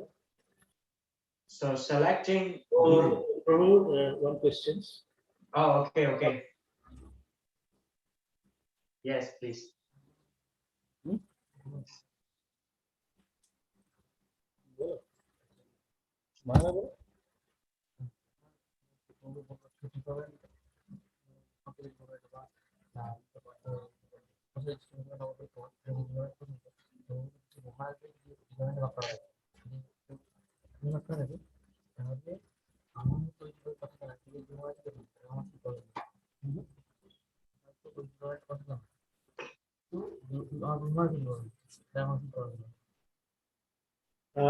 Prabhu, one questions. Mhm. One question came from Kamal Prabhu. Okay. He asking that suppose for engaging service, you says as example you have given that some Guru Maharaj as our Guru Maharaj has divided many of seva, like some Guru Maharaj is staying Sankirtan, some Guru Maharaj staying in Deti Seva, some Guru Maharaj Varnashram, some Guru Maharaj writing books distribution, something. So he's wanted to know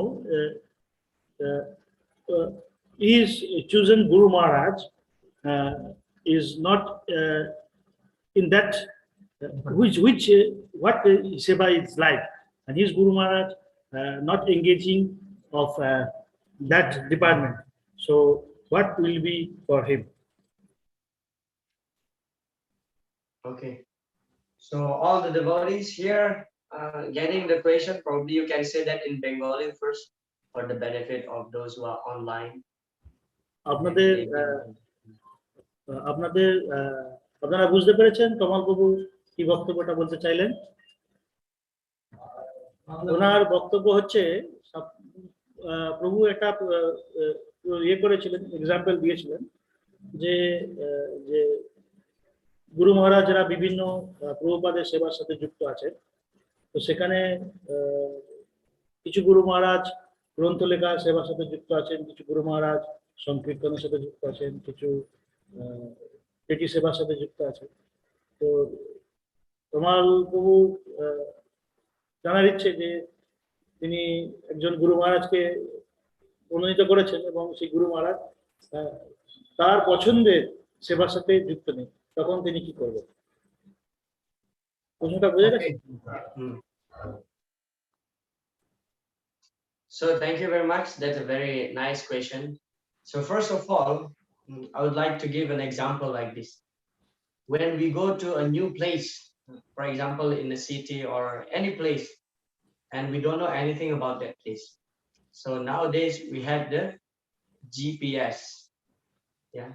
So we use this GPS as a guidance by which we can obtain our destination. তো বাবু যেটা বললেন আমরা GPS সম্বন্ধে জানেন, তো GPS আমরা ব্যবহার করি কি জন্য? আমাদের মূল যেখানে আমাদের পৌঁছানোর কথা সেখানে পৌঁছানোর জন্য আমরা কি করি? জিপিএস এর মাঝে মাঝে প্রয়োগ করে ব্যবহার করি।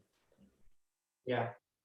So the spiritual master role is just like the GPS, giving guidance to the disciple to attain the highest perfection in life.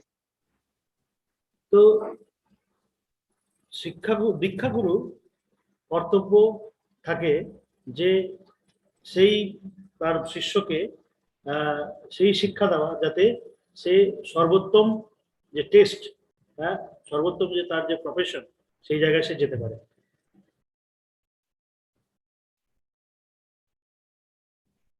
Hare Krishna Babu. Hare Krishna. Hare Krishna.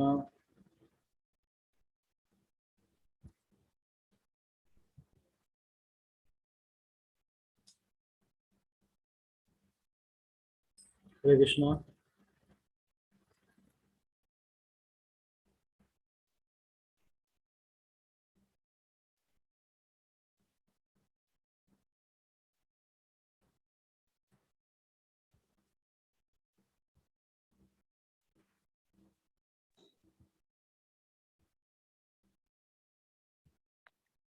Hare Krishna. Prabhu, Hare Krishna. I have Yes, some Prabhu. internet connection problem. Just Yes, give me a yeah. Somehow my Wi-Fi is not working well. Okay. I want to connect this with the hotspot here. Yeah. modern technology. We are expecting and we are depending so much on the modern technology to help our life, but sometimes this technology gets trouble also.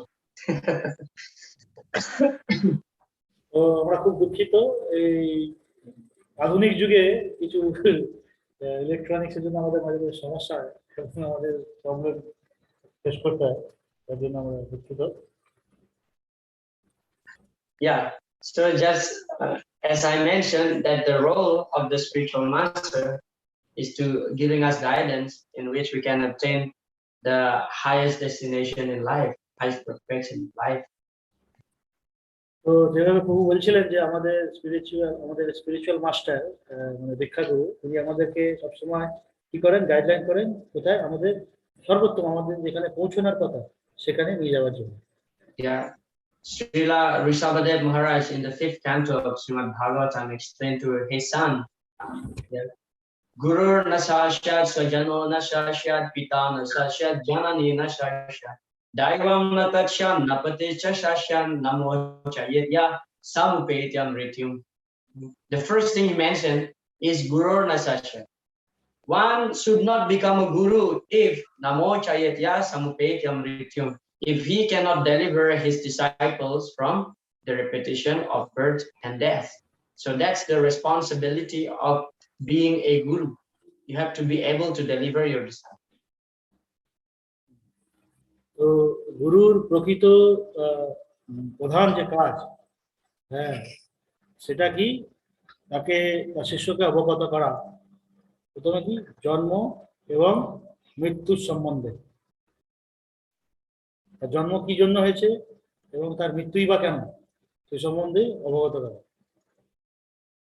And then now what to do if this kind of situation comes to our life, that we have chosen a guru, but that guru, our spiritual master, is not in line with our mood of service to please Srila Prabhupada and Krishna.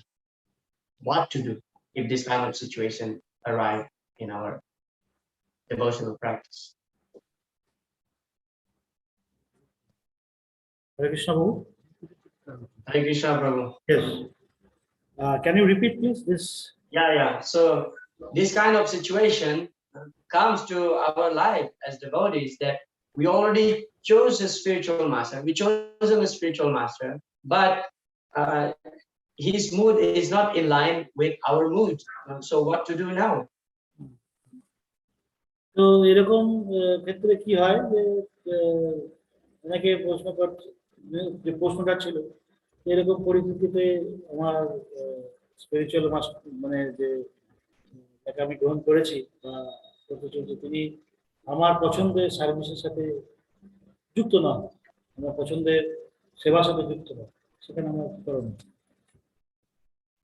Yeah, if you already chosen a spiritual master, and if that spiritual master has no issue, he didn't fall down, but if you have the problem that your mood of service to Krishna is not very much in line with his mood, still, because you already chosen him as your guru, you have to carry on your life and surrender to him. তো এখানে বহু বলছেন, যদি এরকম হয় যে আপনি যে গুরুকে পছন্দ করেছেন, সেই গুরু যদি কোনো রকম ভাবে তার যদি পতন যদি না হয়, সেই গুরুদেবের যদি পতন না হয়, তাহলে সেই গুরুদেবকে অলরেডি আপনি পছন্দ করেছেন, কিছু না একটা ভিত্তিতে পছন্দ করেছেন, তো সেইভাবে আপনাকে সেই গুরুর সাথে আপনাকে সম্পর্ক সাধন করে যেতে হবে। Yeah, for example, like your guru's mood is Sankirtan, go out and preach and distribute Srila Prabhupada's book, but your mood is in the Didi worship. Okay, for example, like that. এরকম যদি মনে হয় যে আপনার গুরু মহারাজের ইচ্ছা সংকীর্তন সাথে যুক্ত করা, কিন্তু আপনার ইচ্ছে Didi worship, so still, even though your mood is very much into Didi worship, because he is your guru, it is your duty to please him. So at least once a month, if not once a week, if not every day, at least once a month, you have to go out and do Nagar Sankirtan and book distribution. So in that way, keep pleased. Because it is our duty to please the spiritual master. তো আপনার উচিত যে আপনার গুরু মহারাজকে আপনি প্রসন্ন করবেন। হ্যাঁ, তো প্রসন্ন করা হচ্ছে আপনার উদ্দেশ্য। তো যদি এক মাসেও যদি প্রতিদিন না হয়, সপ্তাহ না হয়, তো মাসে আপনার গুরু মহারাজ পছন্দ করেন যে আপনি সংকীর্তনে দিয়ে আপনি সংকীর্তনের সাথে যুক্ত থাকুন, হরিনাম প্রচার করুন। তো আপনার মাসে একবার চেষ্টা করা উচিত যে আপনি গিয়ে আপনার গুরু মহারাজকে প্রসন্ন। Yeah, because bhakti means love, right? Love means there is a person, there is beloved, and there is a lover. So we as lover, we should understand what is our beloved person like to do, okay, or what he likes. So love means try to please the person whom we love, find out what he likes and do it accordingly. ভক্তি মানে হচ্ছে ভালোবাসা। ভালোবাসায় দুটো বিষয় থাকে, একটা হচ্ছে ভালোবাসা, একটা হচ্ছে ভালোবাসার দুটো বিষয় থাকে, একটা হচ্ছে লাভ এবং লাভা। তো বুঝতে হবে যে এখানে ভালোবাসার বিষয়টি কি এবং তাই নিয়ে চলতে হবে।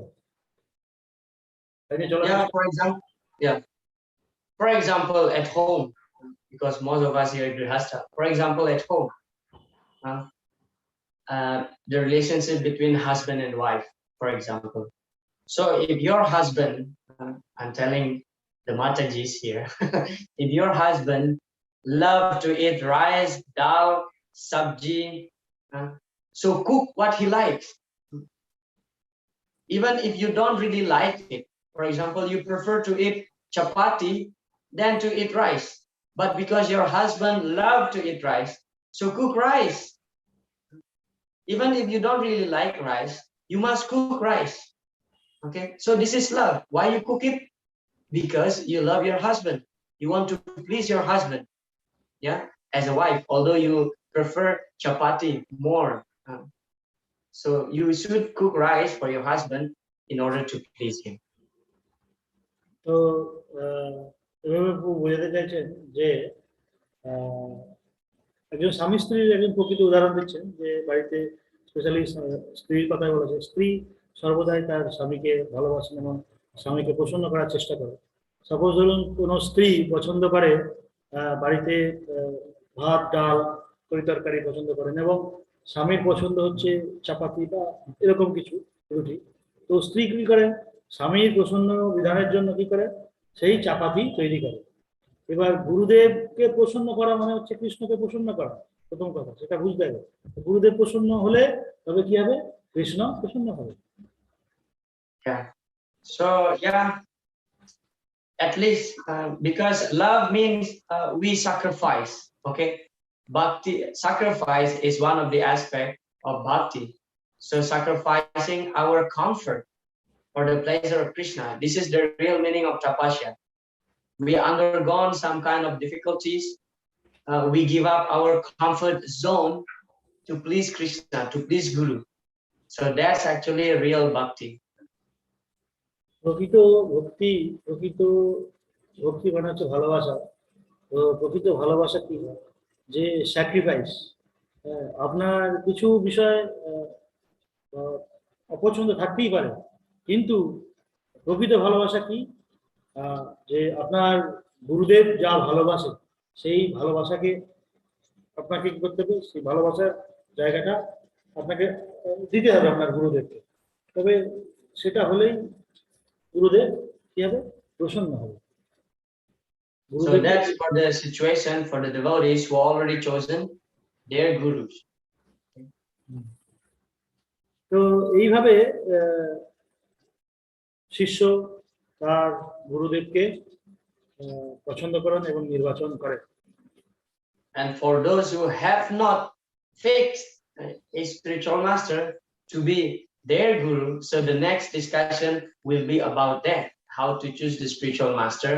Otherwise, in the future, we may regret. Some devotees that I met in life, they told me very frankly, oh, if I meet this Swami first before I meet my Diksha Guru, probably I will take initiation from this Swami. So subtly, mentally, this devotee is rejecting his Guru.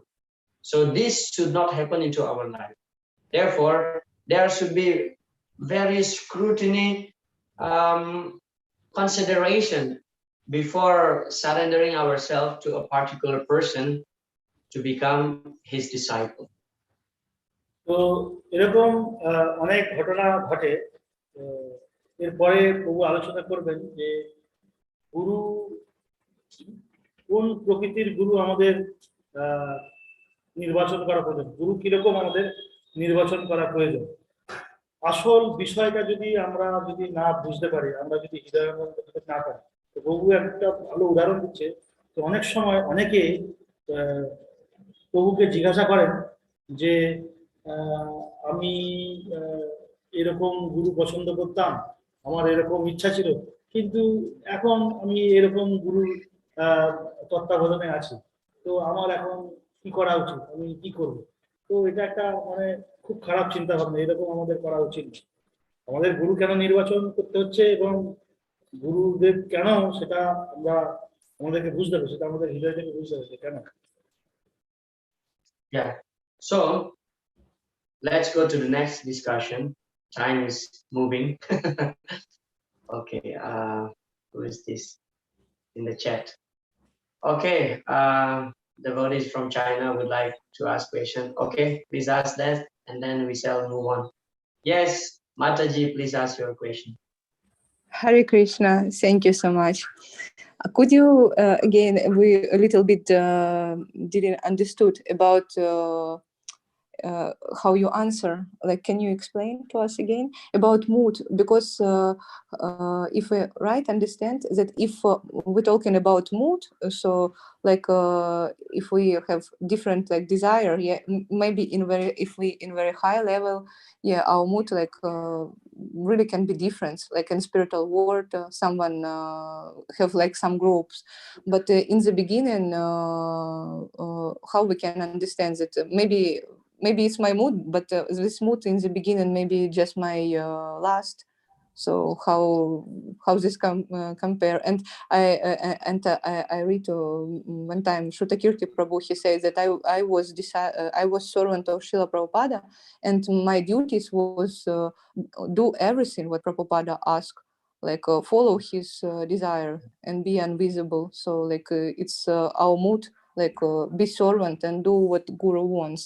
Like if we have some other idea, can you explain this first? Thank you. Thank you so much, Mataji, for your very, very good question. Actually, how to understand our mood. Sometimes in the beginning, we may feel like it's just a sentiment, it's just a lust.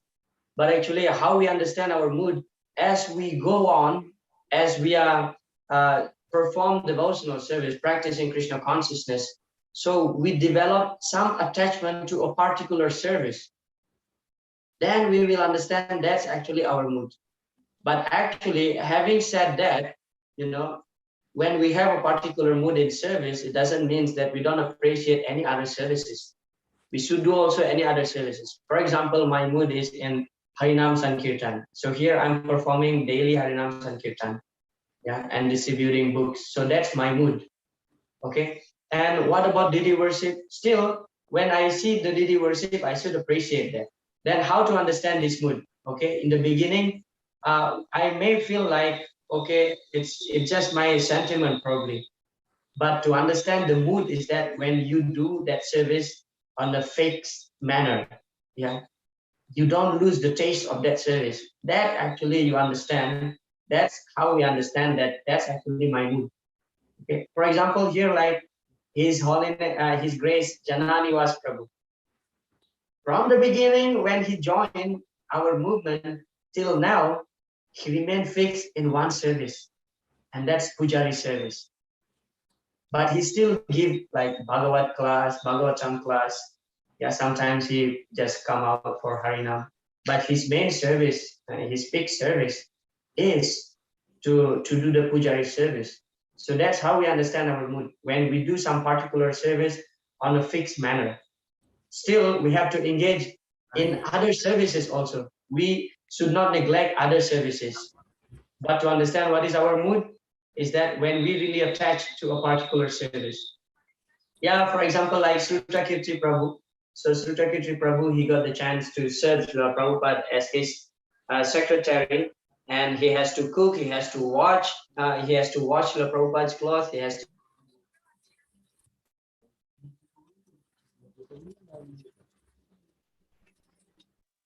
sorry, I got call him. So he has to cook, he has to wash Srila Prabhupada's cloth, he has to travel with Srila Prabhupada. So he has to do everything that Srila Prabhupada asks, everything. So his mood is that in the Vapu service. This is also a mood, a particular mood of service. So how to understand that when we get attachment to a particular type of service?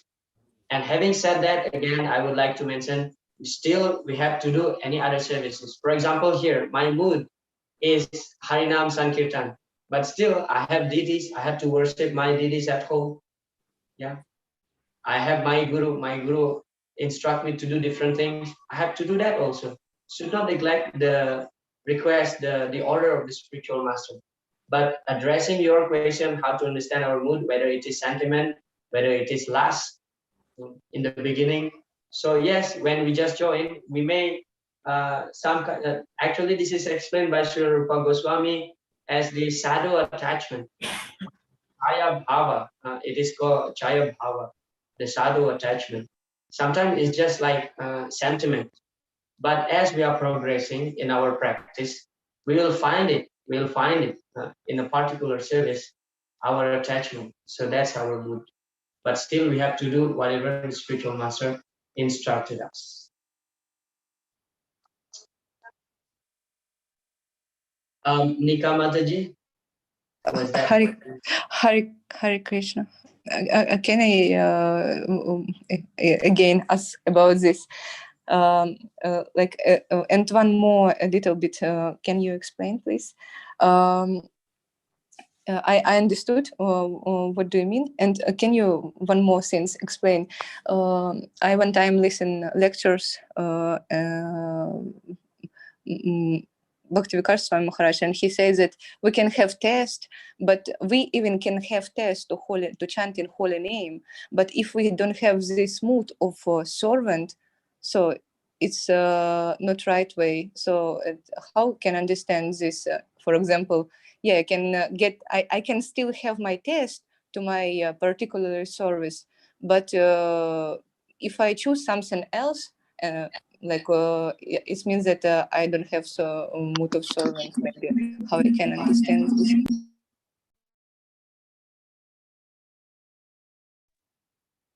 Yeah. So actually, as Maharaj may say, that if we may get taste, apparently, we may have taste to chant, but if we don't have the mood of surrender, the mood of service. So actually, according to Srila Rupa Goswami, Ruchi comes after Nistha. Yeah, Shraddha, Sadhusanga, Bhajana Kriya, Anatta Nivriti, Nistha, and then Ruchi. Nistha means fixed, Ruchi means taste, Asakti means attachment, Bhava, and then Prema. So regarding that statement that His Holiness Bhaktivedanta Swami Maharaj said that yes, actually taste comes when we have the mood of surrender, the mood of service attitude. It's actually, sometimes we may see that devotees are on kirtan, they are like very enthusiastic, very enthusiastic in kirtan. That's because of the influence of other devotees also. We may think that, oh, this devotee has great taste to chant the holy name, to perform kirtan. But the real taste can be assessed, how good is he doing his own japa. That as far as holy name is concerned. And then service attitude also. What does it mean, service attitude? Service attitude means, first of all, we require humility. Without humility, we cannot actually perform service. Because when we serve somebody, that means we join our palm together, we bow down and asking, how can I serve you? We don't ask people like this, hey, tell me, how can I serve you? No. We say like this, Hare Krishna, Prabhu Mataji, how can I serve you? That means service attitude means humility. The first requirement is humility. When we have this humility, that means we don't demand any honor from others. Yeah, Trinadapi Sunichena, Taror Iva Saisnuna Amanina. Amanina means we are not expecting honor from others. Rather, we give respect to others. That means humility. Krishna also mentioned in the Bhagavad Gita, Amanitva, Adambitva. The first qualification of person who is eligible to receive transcendental knowledge is Amanitva, free from pride. That means humility. So what what Chaitanya Mahaprabhu says in that verse, the third verse of Siksa, Kirtanya Sadahari. When a person have the service attitude or humility, and he can chant the holy name constantly. So the taste of the chanting comes along with the service attitude. You cannot have great taste on the chanting of the holy name without service attitude. You cannot have taste to any other service without service attitude. So humility is the key of getting taste to service to Krishna. Yeah. Well, if you perform Sankirtan outside, you may look very enthusiastic, but do you really have taste to the holy name? And that taste can be seen when that person is chanting his japa alone. So it's connected between taste and service attitude. Cannot be separate. Cannot be separated.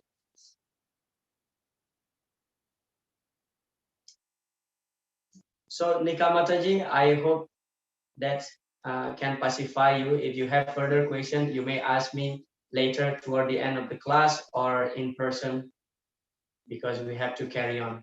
Hare Krishna. So Sanjeev Prabhu, are you still there?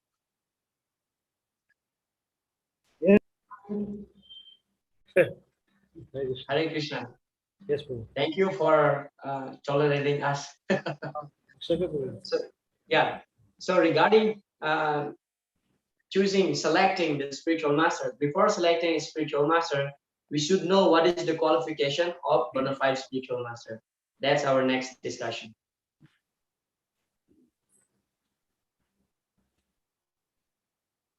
Sanjeev Prabhu. Yes, Prabhu. Yes, Prabhu. Before selecting the spiritual master, we should know what are the qualifications of a bona fide spiritual master. তো আমরা সদ্গুরুর যে যোগ্যতা কিভাবে আমরা নির্বাচন করব, তো এই উপদেশামৃত প্রথম শ্লোকে তা বলা হচ্ছে। Yeah, so this is from the Upadeshamrita by Rupa Goswami, the first verse.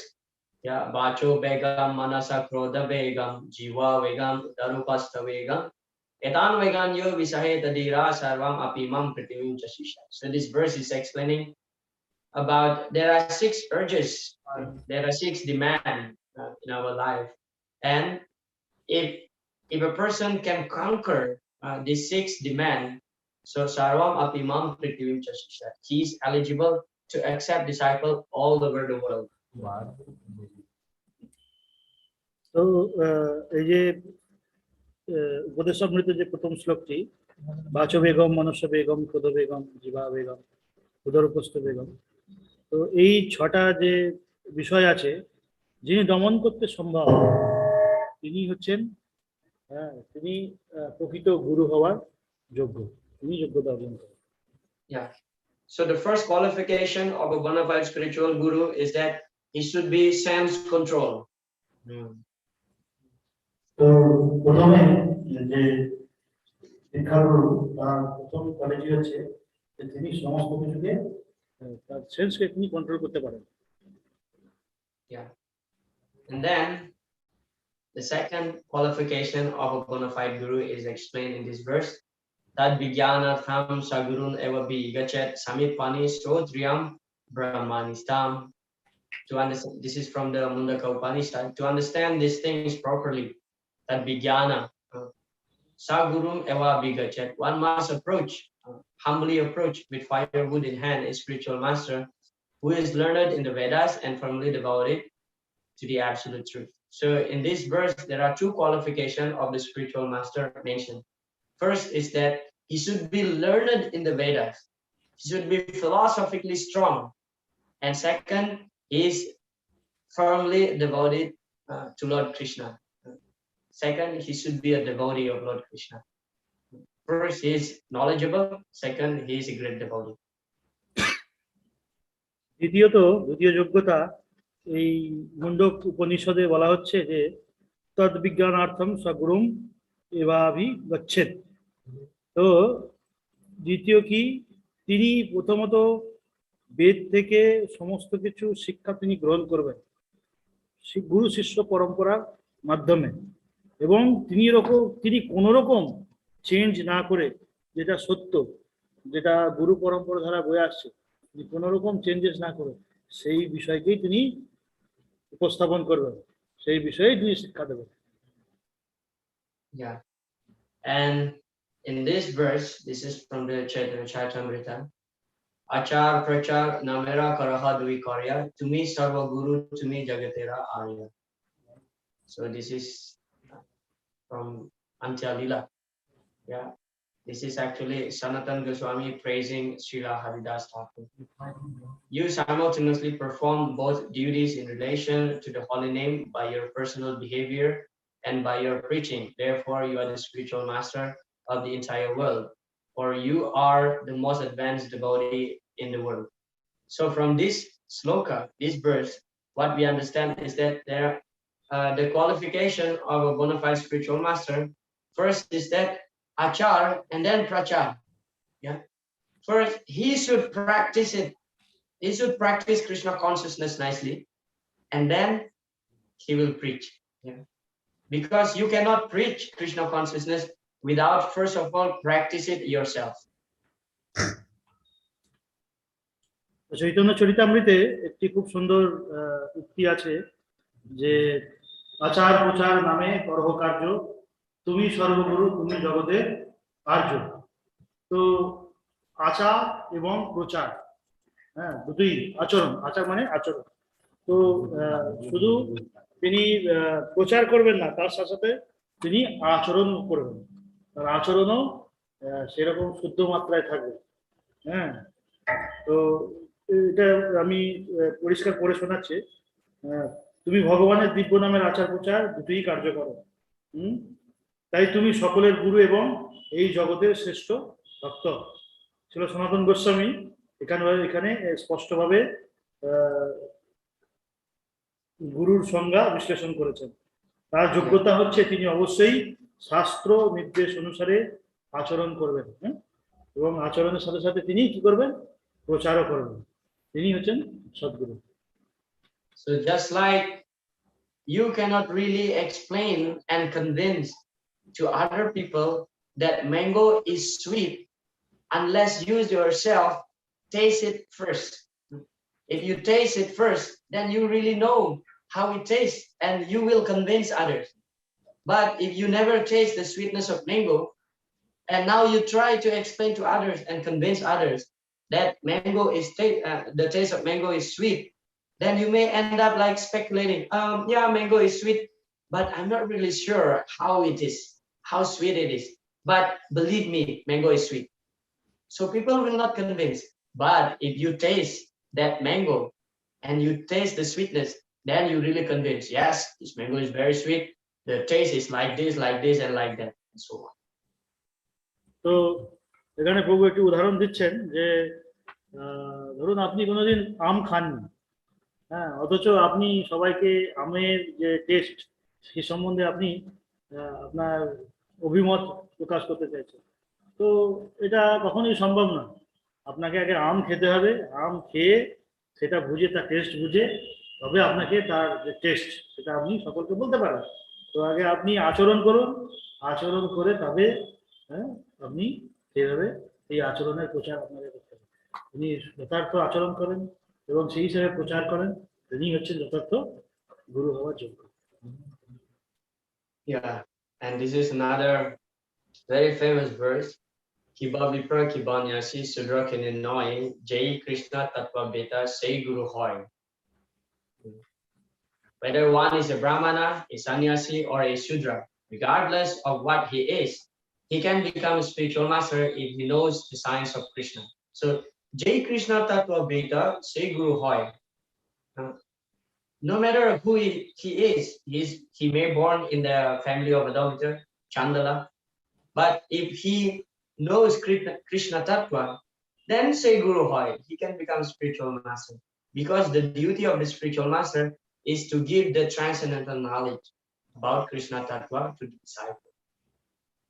তো চৈতন্য চরিতামৃতে সুন্দর একটি উক্তি আছে যে কিবা বিপ্র কিবা নাসি শূদ্র কেন নয়, যেই কৃষ্ণ তত্ত্ববেত্তা সেই গুরু হয়। তো গুরু হওয়ার যোগ্যতা তিনি থাকেন, হ্যাঁ, যে তিনি কৃষ্ণ তত্ত্ববেত্তা, শুধু তিনি কৃষ্ণকেই উপস্থাপন করবে, আর কাউকে না। তাতে তিনি শূদ্র বা যে কেউ হতে পারে, যে কেউ হতে পারে, তিনি শুধু কৃষ্ণকেই প্রতিস্থাপন করবেন, তিনি হচ্ছেন যথার্থ গুরু, তিনি হচ্ছেন আসল গুরু। Yeah. So, for example, like Prahlad Maharaj, he is born in the demon family, Hiranyakasipu. But because he knows the Krishna Tattva, he even preached from his childhood. So it doesn't matter where a person is born, as long as he understands Krishna Tattva, so say Guru Hoy. That's the principle. Another example also, like Srila Haridas Thakur, is born in a Muslim family. But Sri Chaitanya Mahaprabhu gave him the title of Nam Acharya. Why? Because he has the taste of the chanting of the holy name. So physical appearance doesn't really matter. The main thing is that that person engaged in Krishna service and he knows the Krishna Tattva. তো দরকার এখানে যে আমি যাকে গুরু বা যাকে গুরু হিসাবে তাকে গ্রহণ করছি, সে কৃষ্ণ সার্ভিস, কৃষ্ণ সেবার সাথে এবং কৃষ্ণ তত্ত্ব সম্বন্ধে তিনি কত অবগত আছে, তিনি কোন পরিবারে জন্মগ্রহণ করছে বা তিনি কিভাবে তার বর্তমান স্থিতি আছে, সেটা কোনো প্রয়োজন পড়ে না। যেমন কিছু প্রভু উদাহরণ দিলেন, হরিদাস ঠাকুর, মহাপ্রভু স্বয়ং তিনি মুসলমান ফ্যামিলিতে জন্মগ্রহণ করেছিলেন, অথচ তাকে মহাপ্রভু নামাচার্য উপাধি দিয়েছেন। তো এইভাবে ঘটনা হচ্ছে, এটা কোনো প্রয়োজন পড়ে না যে তিনি কিভাবে কোন ফ্যামিলিতে কিভাবে জন্মগ্রহণ করেছেন, তিনি কতটুকু কৃষ্ণ সম্বন্ধে অবগত আছেন, সেটাই হচ্ছে মূল কথা। Yeah. And here, Srila Prabhupada, interestingly, he mentioned that even without any qualification, one can become a spiritual master. How? Now the process is, Chaitanya Mahaprabhu says, Amar Agyaya. On my order. That is the crucial point. One does not become spiritual master by his own whims. That is not spiritual master. He must be ordered by superior authority. So, in our case, in ISKCON, so one becomes spiritual master when he's ordered by his authority. So you cannot become spiritual master by your own whims. Now you are claiming, okay, I already practiced Krishna consciousness for 30, 40 years. Now I want to initiate people and become spiritual master. No, this is not the process. But you become spiritual master, Amar Agyaya, by the order of your authority. If your authority asks you, please take this service, because to become guru is also a service. Take this very important service, start, initiate the devotees. So in that way, you are actually empowered. Krishna Shakti Bina Nahi Tara Pravartan. Krishna Shakti will come along with the instruction from our authority. তো এইভাবে মহাপ্রভু বলেছেন যে আমার আজ্ঞায় গুরু হইয়া তারই দেশ। মহাপ্রভু ইনস্ট্রাকশনে তো যে মহাপ্রভু যে মেইন অথরিটি, যেমন ইস্কনে একজন কেউ ধরুন ভক্তি জীবনযাপন করছে, সে নিজেকে ক্লেম করতে পারে না যে আমি এবার গুরু মহারাজ হয়ে গেলাম, আমি এবার দীক্ষা দিতে পারবো। তার যে পূর্বতন অথরিটি আছে, সেই অথরিটি তাকে কি করবে, সার্টিফাইড করবে যে ইয়েস তুমি এবার গুরু হওয়ার যোগ্য। তো মহাপ্রভু এইভাবে গুরু হওয়া, তাকে যোগ্যতা দিলে তবে সে গুরু হতে পারে।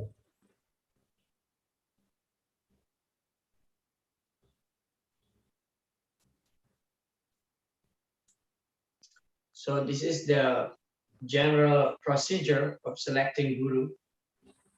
Srila Prabhupada explained. So therefore, the process is before accepting guru. Now this is for those who have not yet chosen their guru. Very important statement here. Before accepting a guru, one must hear him at least for 1 year. Hear his classes, hear his lecture, whatever. And when he is convinced that here is actual a guru who can teach me, then you accept him. You accept him as guru. Don't accept whimsically.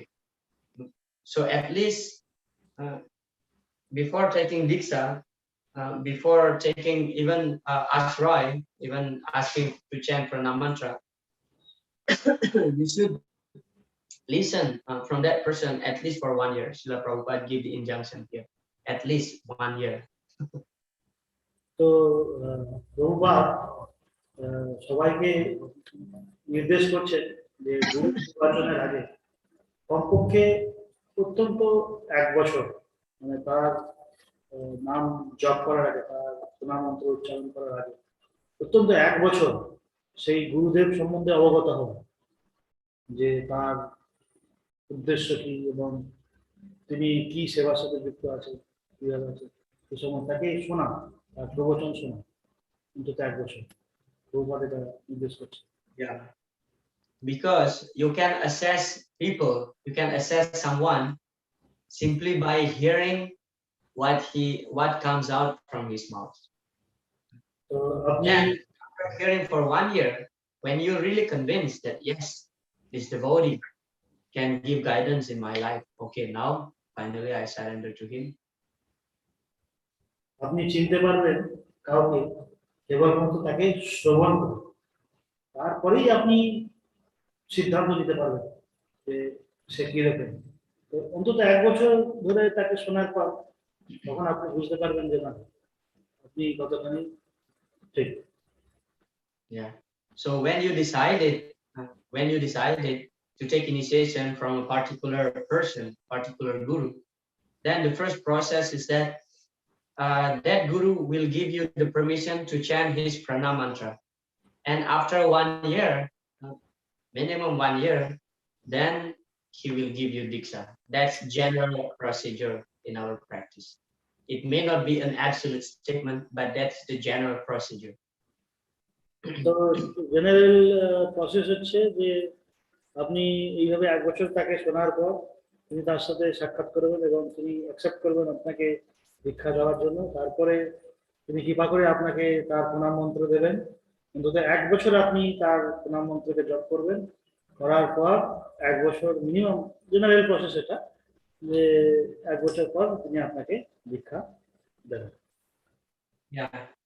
So sometimes the devotees think like this, okay, this year I'm still a bhakta, next year I will get my Harinam initiation, and then after 2 years I should get my second initiation. Sometimes the devotees think like that, অনেকে ভাবেন যে যাই হোক আমি এখন চরণাশ্রয় নিয়েছি, 1 বছর পরে আমি আমার দীক্ষা হয়ে যাবে বা কিছুদিন পর আমার দীক্ষা হয়ে যাবে এবং পরে 2 বছর পর আমার সেকেন্ড ইনিশিয়েশন। সেকেন্ড দীক্ষা মানে বুঝতে পারছেন তো, ব্রাহ্মণ দীক্ষা। Actually, the fact is that you don't need second initiation to go back home to Goloka Vrindavan. Simply by Harinam Diksha, you can go back home, back to Godhead. তো আপনার দ্বিতীয় ইনিশিয়েশন ব্রাহ্মণ দীক্ষার কোনো প্রয়োজন নেই, আপনি সিম্পল হরিনাম দীক্ষার মাধ্যমে আপনি ভগবত ধারা ফিরে যেতে পারেন। So the second initiation is given when you are actually engaged in the daily service, in pujari seva, or you cook for the deities, not otherwise. To become a preacher, you don't have to be second initiated devotee. You can preach even without Brahman thread, no problem. You can preach. Yeah. So second initiation is only for daily service. That's it. Cooking or pujari service. তো দ্বিতীয় দীক্ষা মোটামুটি ভাবে তাদেরই প্রয়োজন আছে যারা ডেটি সার্ভিসের সাথে যুক্ত আছে বা পূজারী সেবার সাথে যুক্ত আছে বা যারা ভগবানের জন্য রন্ধন করছেন তাদের প্রয়োজন আছে। আদারওয়াইজ প্রথম ইনিশিয়েশনই যথেষ্ট, যে তারা সেই সেবার সাথে যুক্ত করবে, মানে প্রচারের সাথে বা প্রচার কার্য চালাবে, প্রথম ইনিশিয়েশনই যথেষ্ট ভক্তের জন্য। So if we don't engage ourselves in the deity service, so no need to take initiation, no need to take second initiation. Otherwise, that simply becomes burden for us. তো কেউ যদি দেবী সেবার সাথে না যুক্ত থাকে তাকে ব্রাহ্মণ দীক্ষা চট করে নেওয়া উচিত না, কারণ এটা অনেক মানে তপস্যা, কঠোর তপস্যা। Because I personally seen, sorry to say, but I personally seen that many devotees, they get second initiation, but they don't engage in the Brahmanical activities like serving the deities or cooking for the deities or performing yajna like this. So it's simply burden. You get the Brahman thread, you get the title of being a Brahmana, but you don't engage in Brahmanical activities. So this is not at all required, because I personally seen that many devotees very eager to take second initiation, because I will get this thread, this Brahman thread, and people will respect me that I'm senior because I'm second initiated. No. তো অনেকে খুব প্রচেষ্টা করে হরিনাম দীক্ষার পর আমাকে যে কোনো ভাবে ব্রাহ্মণ হতে হবে, হতে হবে, ব্রাহ্মণ কাজে হবে, আমাকে এটা যোগ্যপীঠ আমার কাঁধের মধ্যে আমাকে ঝোলাতে হবে, কিন্তু এর কোনো প্রয়োজন নেই। অনেকে এরকম দেখা যায় ব্রাহ্মণ দীক্ষা নেওয়ার পরে তারা এমন কিছু কালচার করে, তারা কোনো ব্রাহ্মণের যে কালচার সেটাতে তারা থাকতে পারে না, সেই তপস্যা তারা থাকতে পারে না। সুতরাং ব্রাহ্মণ দীক্ষা নিয়ে সেই অপরাধ করার কোনো মানে হয়। Yeah, because there is no guarantee that after you get your second initiation, you become advanced, you become an Uttamadikari. No, that is not the injunction of Shastra. You may be second initiated, but at the same time, you may remain a Kanishta Adhikari. তো দ্বিতীয় ইনিশিয়েশনের পরেই যে আপনি প্রকৃত ভক্ত হবেন, প্রকৃত শ্রদ্ধাবান হবেন এবং তারপরেই আপনি সেবার সাথে যুক্ত হবেন, এমন কোনো ব্যাপার নেই। Acharyam eva haraye, archayam eva haraye, pujam yashradaye hate, nathad bhaktesu chanesu sabhakta prakrita smrita. Yeah, this is described in the Srimad Bhagavatam. Archayam eva haraye, pujam yashradaye hate. A person who worshipping the deities in the temple very faithfully, Shraddha, with full faith. But Natad Bhaktesu cha anesu sabhakta prakrita smrita. If he disrespect other devotees, although he's worshipping the Archa Vigraha with full faith, but if he has no respect for other devotees, sabhakta prakrita smrita, he is considered to be the prakrita bhakta or the kanishta adhikari. Yeah, so there is no guarantee after getting second initiation you will become an uttama adhikari. You may remain a kanishta, so that's actually depend on your attitude. এটা মানে এটা ইয়ে করে যে আপনি দ্বিতীয় যে initiation, দ্বিতীয় যে দীক্ষা পাওয়ার পর আপনি অবশ্যই একজন আপনাকে উত্তম অধিকারী পদে আপনাকে যেতে হবে এবং সেটা যাওয়া দরকার আছে। এখন কোনো ব্রাহ্মণ যখন মন্দিরে যখন আরতি করে, হ্যাঁ তখনই করে, তখন তাকে সমস্ত ভক্তের উপর সমান, হ্যাঁ তাকে সমান, সকল ভক্তকে সমানভাবে তাকে দেখতে হবে। তো এটা খুব কঠিন তপস্যা যে এইভাবে সবাইকে ইয়ে করা।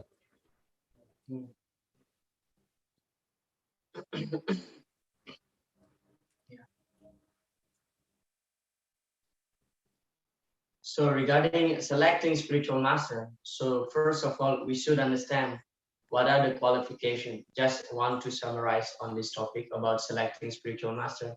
What are the qualifications of Bonafide spiritual master? First, he should be sense control, yeah, able to control the 6 urges mentioned by Rupa Goswami in Upadeshamrita. First, sense control. তো আমরা যদি পুরো বিষয়টাকে এখন যদি সামারাইজ করে দেখতে চাই যে আমাদের গুরু কিরকম নির্বাচন করতে হবে, রূপ গোস্বামী যেভাবে নির্দেশ দিচ্ছে যে 4টে যে আমাদের যে মানে সেন্স কন্ট্রোল আছে, হ্যাঁ সেটাকে তার উপরে মানে তার আয়ত্ত, হ্যাঁ সেটা থাকা খুব দরকার। And then second, he should has knowledge about Shastra and he should be a devotee of the Lord. এবং তারপরে দ্বিতীয় কি না, দ্বিতীয় তিনি শাস্ত্র থেকে তার সম্পূর্ণ জ্ঞান আছে, নলেজ জ্ঞান আছে, এবং তারপরে তিনি ভগবানের সাথে সম্পর্কযুক্ত। And then the third one is that he should know about Krishna Tattva. He should be a Krishna Tattva with. That means he understands Krishna Tattva. এবং তিনি কৃষ্ণ তত্ত্ব বুঝতে সক্ষম এবং তিনি কৃষ্ণ তত্ত্ব প্রকাশ করেন। And then the fourth one, he becomes a guru because his authority asked him, instructed him to become a guru. এবং তিনি গুরু হন কেবলমাত্র তার পূর্বতন আচার্য বা পূর্বতন গুরুরা তাকে নির্দেশ দেন তাকে গুরু হওয়ার জন্য। And then one of the very crucial point is that he should be connected with the disciplic succession, with the parampara. এবং তারপরে হচ্ছে তিনি অবশ্যই আমাদের যে গুরু পরম্পরা আছে এই গুরু পরম্পরার চেনের মধ্যে এটা অবশ্যই থাকতে হবে।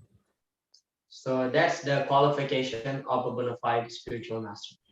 তো এটি হচ্ছে আমাদের প্রকৃত গুরু সদ্গুরুর কোয়ালিফিকেশন এইভাবে। So when we choose the spiritual master from our side as disciple, don't choose like a group of sheep or a group of buffalo, you know. If you see a group of sheep, like one sheep goes to the left side and then another sheep will follow. One sheep to the right side, another sheep will follow. So this is not the right way how to choose guru. For example, oh, because my friend is taking diksha from this guru, okay, I also want to get initiation from him. Oh, because my parents take initiation from this guru, okay, I also want. No. But first, as Srila Prabhupada mentioned, listen at least for 1 year and you build the relationship. Okay? Don't like a ship. Ba here, go there. Ba there and go there. Ba here, go here. No. Not depend on your friends because your friend take initiation from particular guru. No. It's about your connection with that person who can save your life. Yes. Prabhupada খুব সুন্দর যুক্তি দিচ্ছেন যে মেষকৃতি করা উচিত। যেমন ভেড়া যেমন বা করে ডাকে এবং তারপরে ওইখানে চলে যায়, মানে ভেড়ার পালে প্রথম যে হেড থাকে তার পিছু পিছু সবাই চলে যায়। তো ভেড়ার পাল যে হেড সে গেছে বলে তার পিছু পিছু সবাই চলে যায়, যেমন হবে এরকম করা উচিত নয়। অত্যন্ত 1 বছর তার যাকে পছন্দ করেছে 1 বছর তাকে অত্যন্ত তাকে শ্রবণ করা দরকার আছে। শ্রবণ করলে বুঝতে পারবেন, হ্যাঁ তারপরে তাকে মানে ফাইনাল হওয়া দরকার আছে, নির্ধারণ করা দরকার আছে হ্যাঁ তিনি আমার শিক্ষা, কারণ এটা আপনার মানে শিক্ষা এবং গুরু সম্বন্ধে একটা সম্পর্কিত একটা বিষয়, তাকে আপনাকে মাথায় রাখতে হবে। One pastime just came across to my mind. It's very interesting. I would like to share with you about Srila Prabhupada's pastime. So during, when Srila Prabhupada went to the West, that was like hippie movement, the explosion of the hippie movement. And then George Harrison asked Srila Prabhupada. So Swamiji, there are so many yogis, there are so many Babas, they came from India to the West, and they give their different philosophy. And then each of them thinking that, yes, their path, their way is the best, better than other paths. These yogis, these Baba, that gurus. And George Harrison asked Srila Prabhupada, so Swamiji, how do we recognize a genuine guru, a bona fide guru? তো যে পূর্বের প্রভুপাদে থাকার সময় একটি ঘটনা বিবৃত করছে। প্রখ্যাত সঙ্গীত শিল্পী জর্জ হ্যারিসন, উনি গান গাইতেন, পপ সিঙ্গার। তো উনি প্রভুপাদকে জিজ্ঞাসা করছেন যে প্রভুপাদ, অনেক সময় আমরা দেখতে পাই বিভিন্ন বাবারা ভারতবর্ষ থেকে আসে এবং তারা নিজেকে উপস্থাপন করে, আমি হচ্ছে শ্রেষ্ঠ, আমি হচ্ছে সবকিছু জানি, আমি সব জানি। তো আমরা কি করে বুঝবো যে তিনি প্রকৃত? And then Srila Prabhupada replied to George Harrison, he said that you don't need big definition how to recognize a guru. Just like how to recognize a hippie, Srila Prabhupada, because hippie were all around.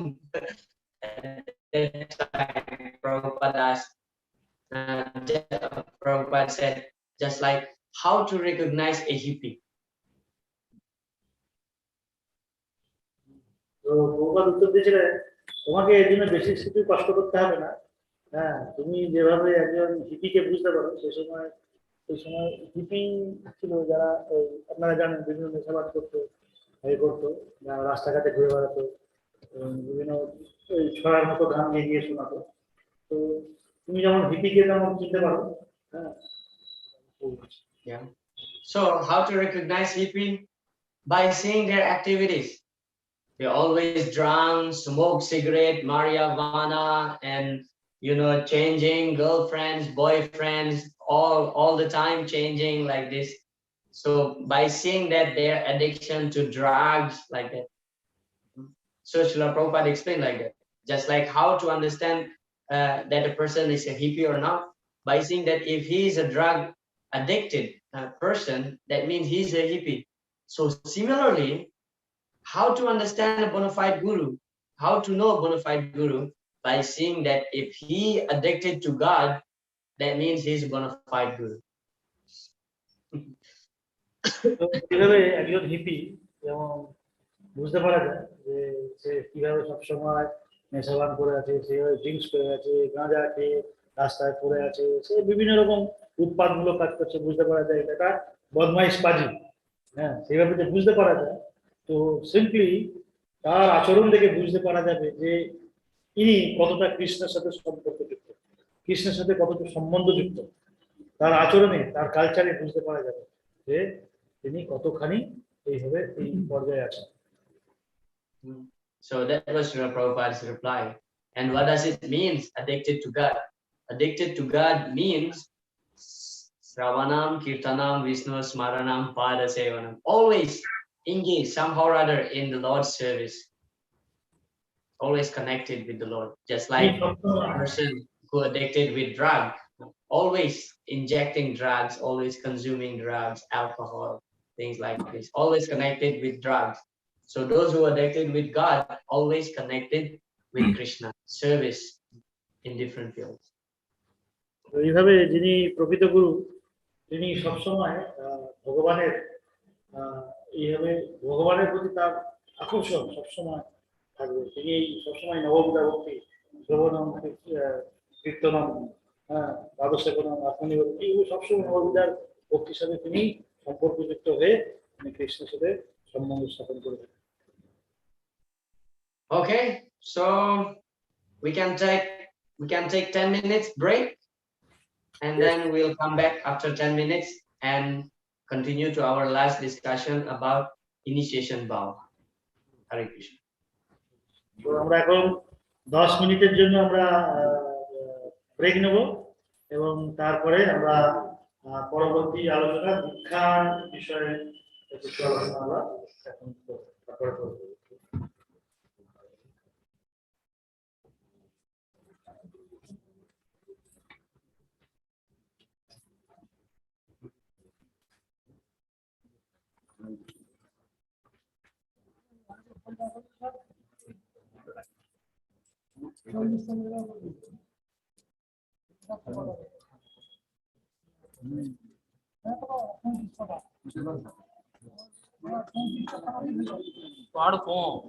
এটা কমালের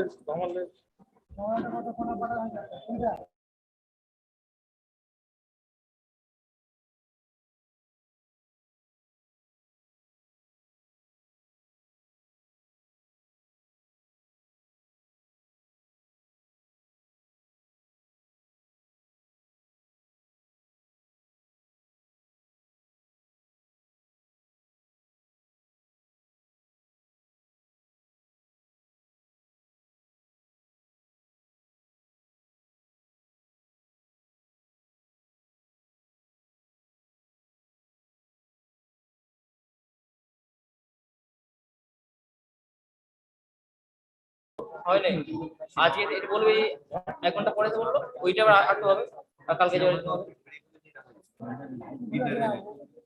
এখানে শুরু করবো আবার, তাই তো? হ্যাঁ হ্যাঁ এইখানে শুরু করবো এখান থেকে এই যে প্রধান কেসটা লাস্ট টেস্ট পর্যন্ত কথা হচ্ছে দুইটা। ও হ্যাঁ এটা 70 সত্তরটা মানে 35 টাকা। হ্যাঁ হ্যাঁ ওইটা বুঝে গেলাম। 40টা পরিবার করতে হবে। কাট চেক করে দেবো না এরকম চলে যায়। 16টা নাকি 16টা মিলছে না এটা এ পুরো দিয়েছে এটা তো বুঝি বলে চিত্র কত দিচ্ছে না? এটা অরিজিনাল এত বই আমি খরচ করতে হবে না তো। আমি বলছি এই যে একটা পেয়ে 35টা কথাতে হয়ে যাচ্ছে তো। ডবল ডবল করে বললে এইরকম 35টা পাঁচ দরকার, 35টা পাঁচ 25 না 40টা। যতজন ইন্ডিভিজুয়াল নেবে সবার কাছে একটা করে পাঁচ দিয়ে দাও। করে নিতে পারবে টাকা দিয়ে প্রমাণ করতে হবে, তাতে টাকা নিতে হবে। মোটামুটি একটা পেজে 2 টাকা করে আমি দেখছিলাম 25 টাকা খরচ হবে। 2 টাকা করে প্রত্যেক 25 টাকা হয়ে যাবে। ওরা এতে পারবো আমাদের আমাদের আমাদের ইয়েতে আমরা তো ওখানে বহু যেতে পারবো পৌড়েতে এই ভালো নয়, ওই যে প্রিন্ট আউটের এটা কোয়ালিটি ভালো বেশি দেখতে পারবো তো। এগুলো তো এর অফিস থেকে সৌরভপুর অফিস থেকে আমি একটা জেরক্স করে দিচ্ছি। অফিস থেকে পারবো তো অ্যাডভান্স দিয়ে দেবো, তো পারবো একদিন কথা দিয়ে দেবো 200 টাকা অনেক বুঝতে পারবো দিলাম 5 বুঝতে হ্যাঁ দিয়ে দাও। 1000 পিস বানানো একটা আছে সবার কাছে একটা করে থাকতে হবে। এরকম কথা দেখো এই মোবাইল হবে না, বই করে মোবাইলে পুরো ইয়ে পাবে না এই তখন আমরা সার্টিফিকেট করবো আমাদের একটা কন্টিনিউ করতে হবে যারা যারা আমার হিসেবে দেখছিলাম টোটাল মিলিয়ে 600 টাকা করে, মানে এই সময় বই সময় বইটা দিয়ে দিতে হবে সবাই। হ্যাঁ না এটা করে আমার বাংলা বাংলা ক্লাস তো ঠিক আছে। হ্যাঁ ওই পরীক্ষাটা তো বাংলাদেশ দিব তো হ্যাঁ বাংলা বুঝি না তো ওটা হয়ে যাবে না মানে এ দেখবে আইডিসি দেখবে আইডিসি দেখবে আইডিসি আইডিসি ওই কিন্তু স্ট্যান্ড লোক দেখাচ্ছে আইডিসি স্ট্যান্ড দেখাচ্ছে কত কোনটা না না 100 কত কথা দেখি 100 কত কথা আছে বাবু এটা কোন কোন কোন ইয়ে এইটাই এটা আগে তাই এই সঞ্জীব বাবু তোমার জেরক্স হচ্ছে তো বেশি রে কি গো তোমাকে 1000টা পার্সেন্ট দিয়ে জেরক্স করতে পারবে তো এর খালি কাগজ এসে করবি না তুমি দিয়ে চলে আসবে কেন একটা কত 10 করে দেবে আমাদেরটা 2012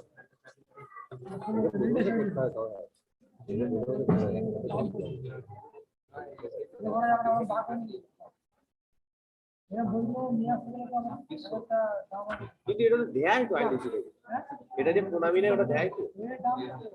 এটা তো প্রণামী নেয় যে ওটা দেয় তো, মানে একবারে যে প্রণামীটা নেয় কত টাকা তাকে দেয়, ওতে দিত না না, ওটা তো 500 টাকা শুধু অ্যাড certificate। করে দিত, অ্যাড করে ওটা 1000 টাকা করে দেয়। ওই 1000 টাকাটা 2500 টাকা করে দিত। হাজারে বেশি দেয় ওটা। 2500 শুধু 2500। 2500 1000 টাকা আর এমনি ডিসকাউন্টে ডাইরেক্ট কি করলে 2500 টাকা করে দেয়। সার্টিফিকেট এইটা, তারপরে ওই যে ফিটা রাস্তা বাইরে করলে এই নিয়ে 1000 টাকা একাই দেয়। আমাদের আমাকে এটা আমি বুঝতে পারছি, ও ও না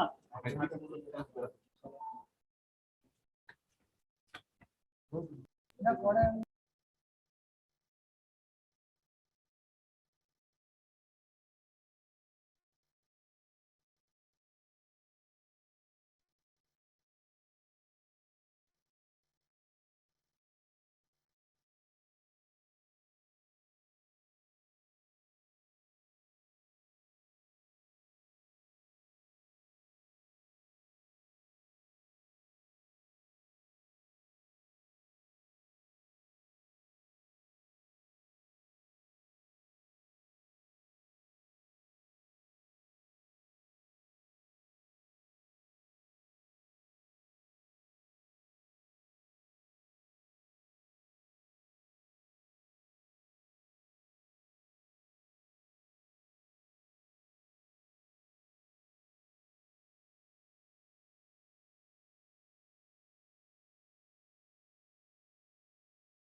Hare Krishna, Krishna Krishna, Hare Hare, Hare Rama, Rama Rama, Hare Hare. Srila Prabhupada ki jai. So welcome back all the devotees. Sanjeev Prabhu, are you there? I'm hearing you. Okay. Can we continue?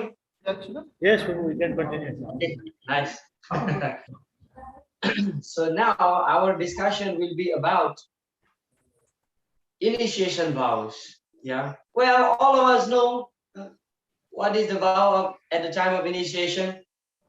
The four regulative principles: no meat eating, no gambling, no illicit sex, and no alcohol, no intoxication. And then chanting 16 rounds of Hare Krishna Mahamantra every day. Everybody knows this. Then why do we need to discuss this stuff? তো দীক্ষার সময় যে প্রস্তুতি থাকে, সেই প্রস্তুতিটা কি? যে চারটে পাপ কর্ম যেটা আছে সেখান থেকে চারটে পাপ কর্মকে বর্জন করা, আমিষ আহার বর্জন, নেশা বর্জন, অবৈধ সঙ্গ বর্জন, দ্রুতক্রিয়া বর্জন এবং 16 মালা যা প্রতিদিন জপ করা। তাহলে এই বিষয়গুলো কেন আবার আলোচনা করার প্রয়োজন আছে? Understand.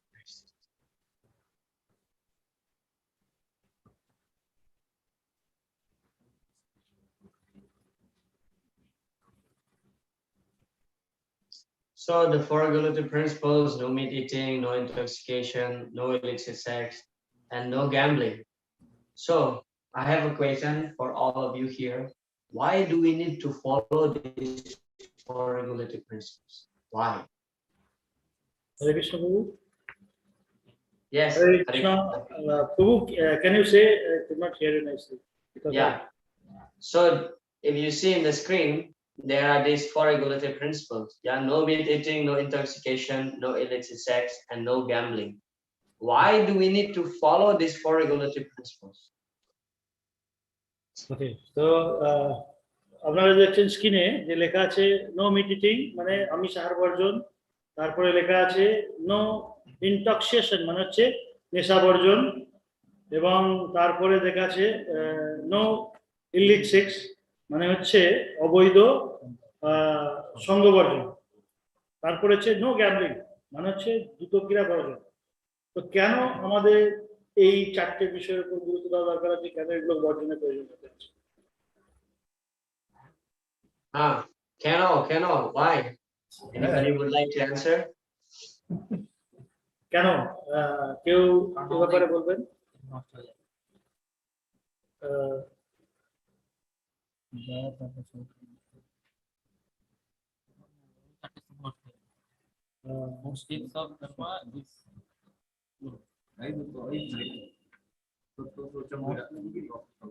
One devotee says it will disturb dharma's four stambha, four pillar will be disturbed by doing those activities.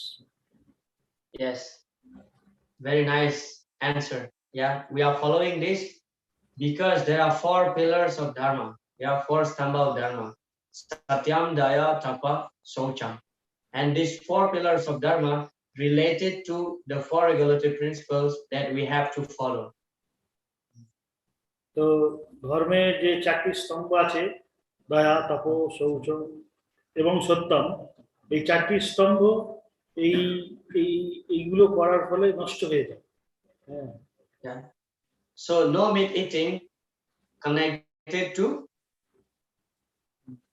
দয়া, daya, compassion, ahimsa. We don't want to harm other living entities. Therefore, no meat eating. তো যখনই আমরা আমিষ আহার করব তখন জীবের প্রতি যে সাধারণ দয়া সেগুলো নষ্ট হয়ে যাবে। এই জন্য ধর্মের প্রথম স্তম্ভ দয়া নষ্ট হয়ে যাবে। And then no intoxication connected to, anybody knows? Top. Yes, tapa, austerity, no intoxication. তো নেশা করার ফলে কি হয়, আমাদের জীবনে যে তপস্যার প্রয়োজন সেই তপস্যার বিষয়টা নষ্ট হয়ে যায়। And then no illicit sex connected to, yes, socham. Oh, I double click anyway. And then no gambling, satyam, truthfulness. তো এই যে অবৈধ সঙ্গের ফলে কি হয়, শৌচ মানে পবিত্রতা নষ্ট হয়ে যায়।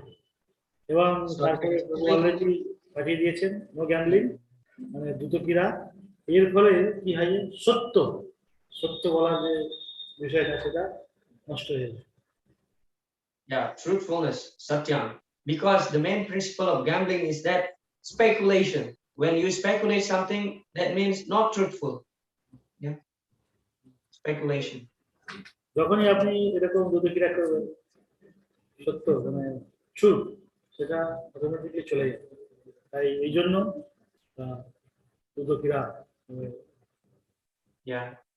So when we see these four regulative principles, the first reason why we follow is that because these are connected with the four pillars of dharma, and we want to be a dharmic person. We don't want to become adharmic. We want to be dharmic. Therefore, we follow these four regulative principles. We want to keep the four pillars of dharma always standing like this. তো আমরা এই culture এই শিক্ষার মাধ্যমে আমরা কি হতে চাইছি, একজন ধার্মিক হতে চাইছি। তো এই চারটে বিষয় আমাকে কি করছে, আমার ধর্মকে নষ্ট করে দিচ্ছে, আমরা অধার্মিক হতে চাই না। সুতরাং কেন আমরা তাহলে এই চারটে বিষয়কে নিয়ে? So when we follow dharma, actually we are keeping ourselves remain pure. When we break the dharma or rules and regulation in the scripture, that means we are sinning, we are polluting ourselves. So we want to keep ourselves, our consciousness remain pure. That's why we follow these four regulative principles. তো আমরা যখনই ধার্মিক হতে চাইবো বা ধর্মকে আমরা আশ্রয় করে চলতে চাইবো, ধর্মকে আশ্রয় করে চলতে গেলেই এই যে চারটে বিষয়গুলো আছে তাকে অবশ্যই গ্রহণ করে রাখতে হবে, তাকে অবশ্যই গ্রহণ করে চলতে হবে, নাহলে সে ধার্মিক হতে পারবে না। Yeah. I found in my study about the analysis of these four regulative principles very interesting aspect, the deeper meaning of these four regulative principles, which I will share with all of you right now. তো আমার ব্যক্তিগত জীবনে কিছু আমার কিছু উপস্থাপনা আছে, আমার কিছু চিন্তা ভাবনা আমি করে দেখেছি, আমার কিছু মনের মধ্যে আছে, সেগুলো পরে আপনাদের জন্য একটু শেয়ার করব। So first, no meat eating. So if we just heard the word no meat eating, or no meat eating means not eating meat, not eating flesh. That's the meaning of no meat eating in the shallow understanding. But in the deeper meaning is that no meat eating means not eating something which is not offered to Krishna. No meat eating means eating only prasad. তো সাধারণভাবে আমার ব্যক্তিগত যে study, সেটা আমি বুঝতে পেরেছি যে নো মিটিং মানে নো ইটিং মিট মানে সাধারণভাবে বোঝায় যে মাংস আহার নিষিদ্ধ, কিন্তু এটা প্রকৃত মানে ভিতরের যে প্রকৃত মানে সেটা হচ্ছে যে কোনো কিছুই গ্রহণ করা উচিত নয় কেবলমাত্র কৃষ্ণ প্রসাদ ছাড়া। Yeah. So no meat eating in the deeper understanding means eating only Krishna prasad, not eating something which is not offered to Krishna. Yeah. যদি কোনো কিছু কৃষ্ণকে অফার না করা হয় এই বিষয় গ্রহণ করা একদমই উচিত। Jagya Shista Shinasanto Muchante Sarvakil Visahi Bunjate Te Twagam Papa Ye Pachantyat Makarna. Krishna says in the 3rd chapter of Bhagavad Gita, Bunjate Te Twagam Papa Ye Pachantyat Makarna. If we eat something which is not offered first to Krishna, to Jagya, then we eat only sin. তো ভাগবতমে দ্বিতীয় স্কন্ধতে এভাবে বিবৃতি করা হচ্ছে যে কোনো কিছু যদি কৃষ্ণকে অফার না করা হয়, কৃষ্ণের উদ্দেশ্যে না অর্পণ করা হয়, তাহলে সেটি হচ্ছে এটাকে পাপ গ্রহণ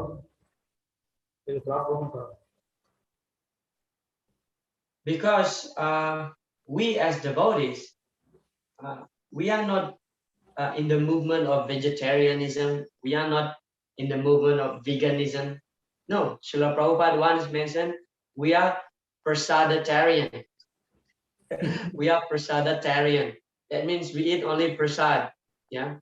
If you see the horse is a vegetarian, or any other animals which is like the horse or buffalo or even goat, they are all vegetarians, but they cannot advance in spiritual life because our practice is not simply to become a vegetarian.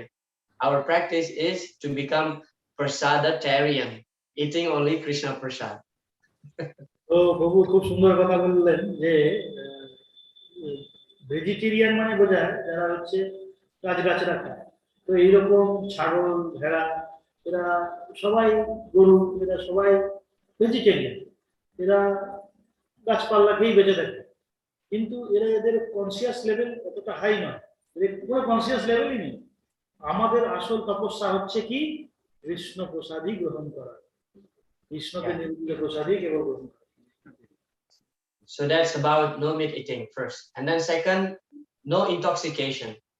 The shallow meaning of no intoxication is that we don't take drug, we don't take alcohol, yeah. But if we really analyze in a deeper understanding, no intoxication also means simple living, high thinking. Why? I will explain why. তো প্রথম তো এটা গেল আমি সার বর্জন বিষয় দ্বিতীয় হচ্ছে নেশা বর্জন তো নেশা বর্জন মানে হচ্ছে কোনো রকম ভাবে মাদক দ্রব্য চা পান বিড়ি এগুলোকে গ্রহণ করা কোনো রকমই উচিত নয়। এটা কেন উচিত নয় এটা বলবো Yeah. So simple living.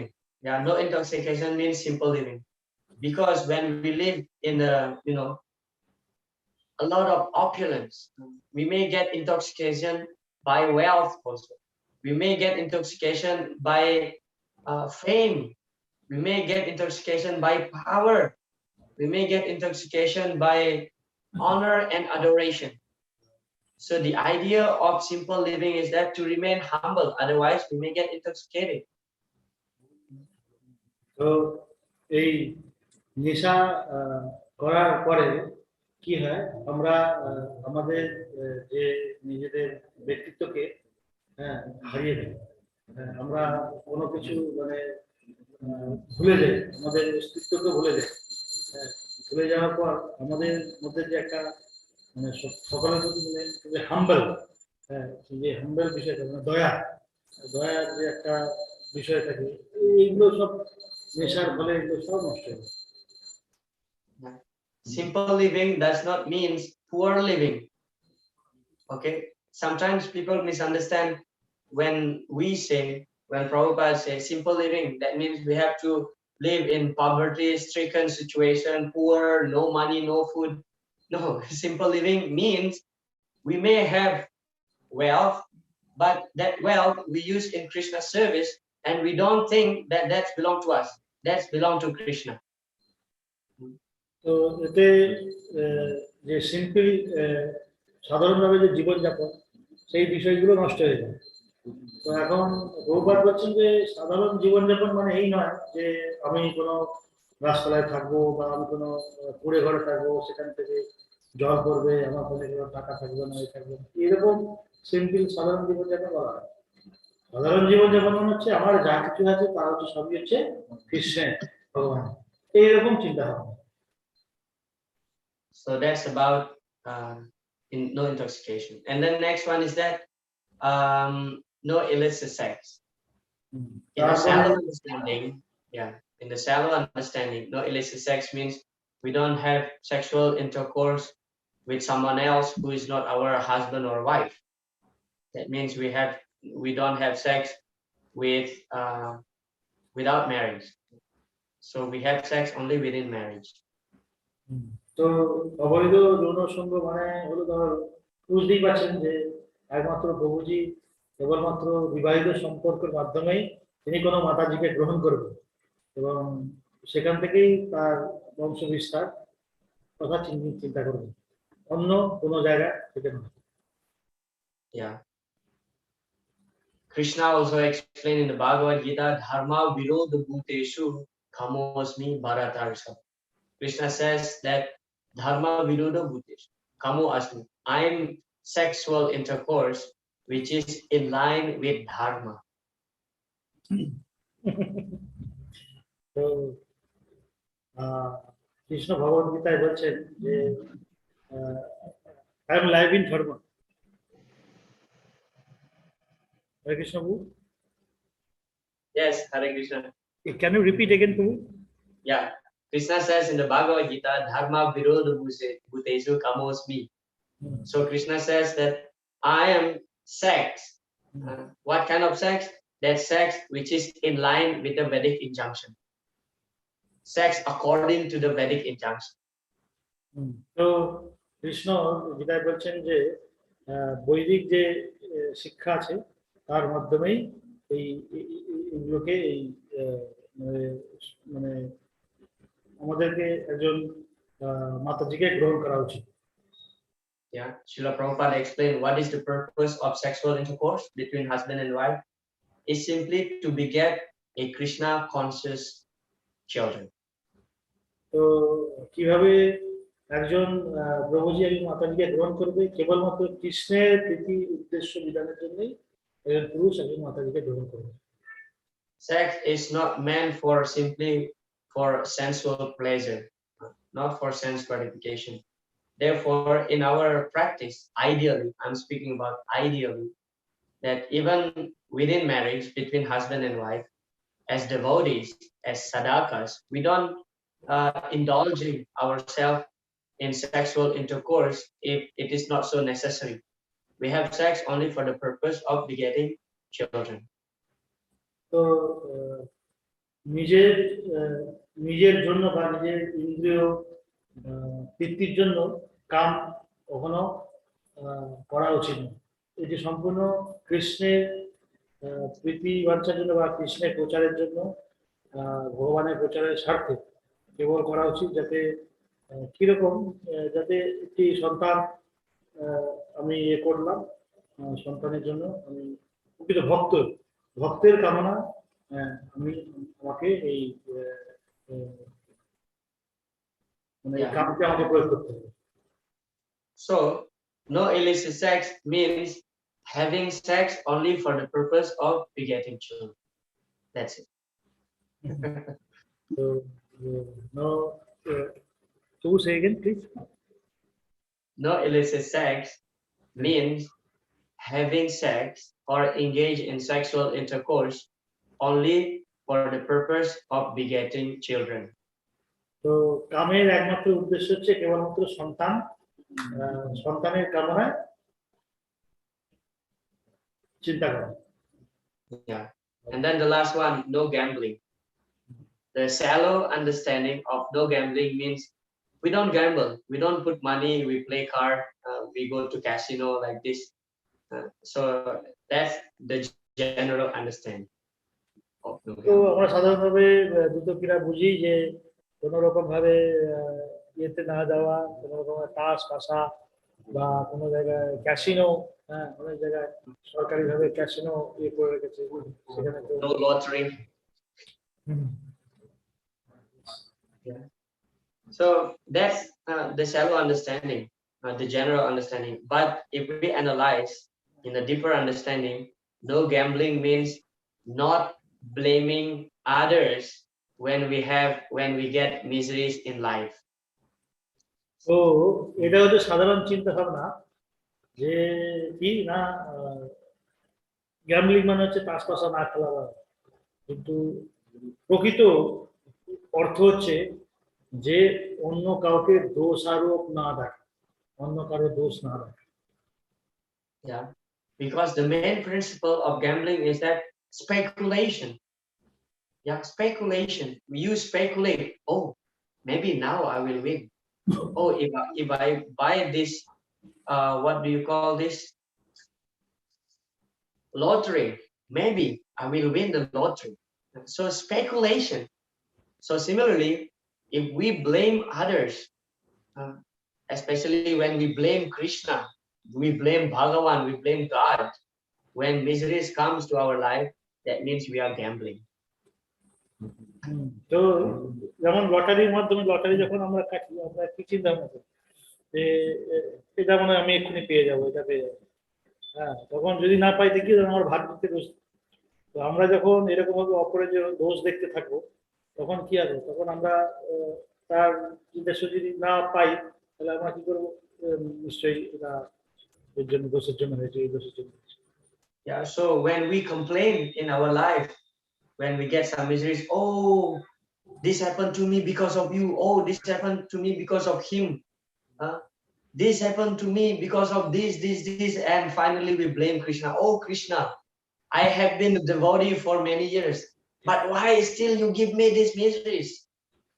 We are blaming Krishna. That means we are gambling. We are speculating. তো যখনই আমরা এইরকম ভাবে একে অপরের দোষ দেখতে শুরু করবো এ করবো, তখন আমাদের মধ্যে এই দোষের দেখার কারণে আমাদের মধ্যে প্রকৃত চিন্তা চলে আসে। হ্যাঁ, চিন্তা হয়ে যাওয়ার পর তখন আমরা ভগবানকে দোষারোপ করতে শুরু করে দেব।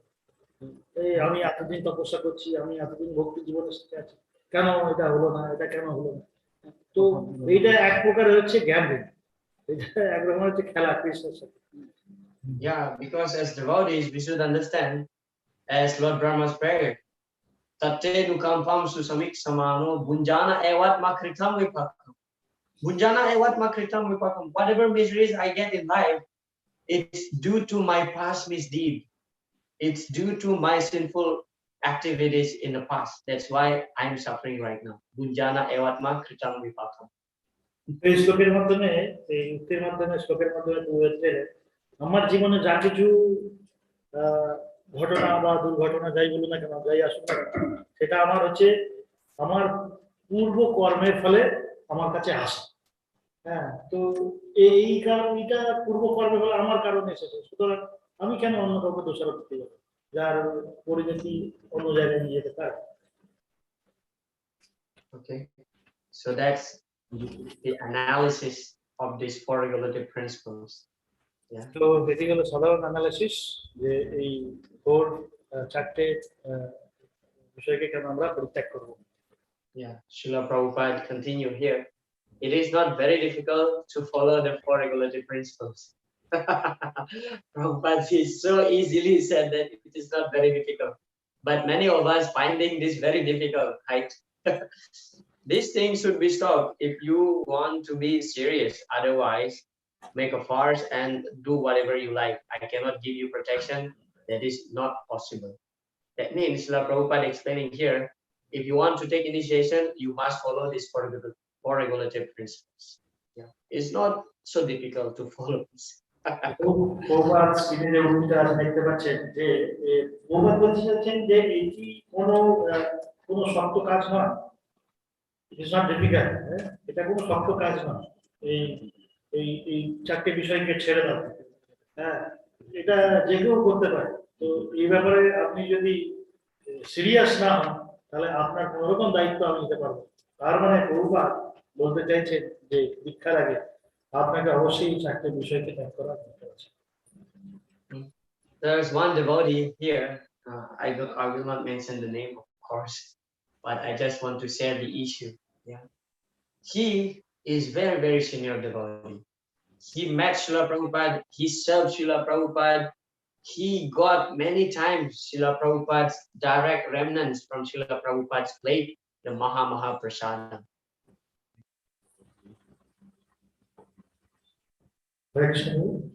Can you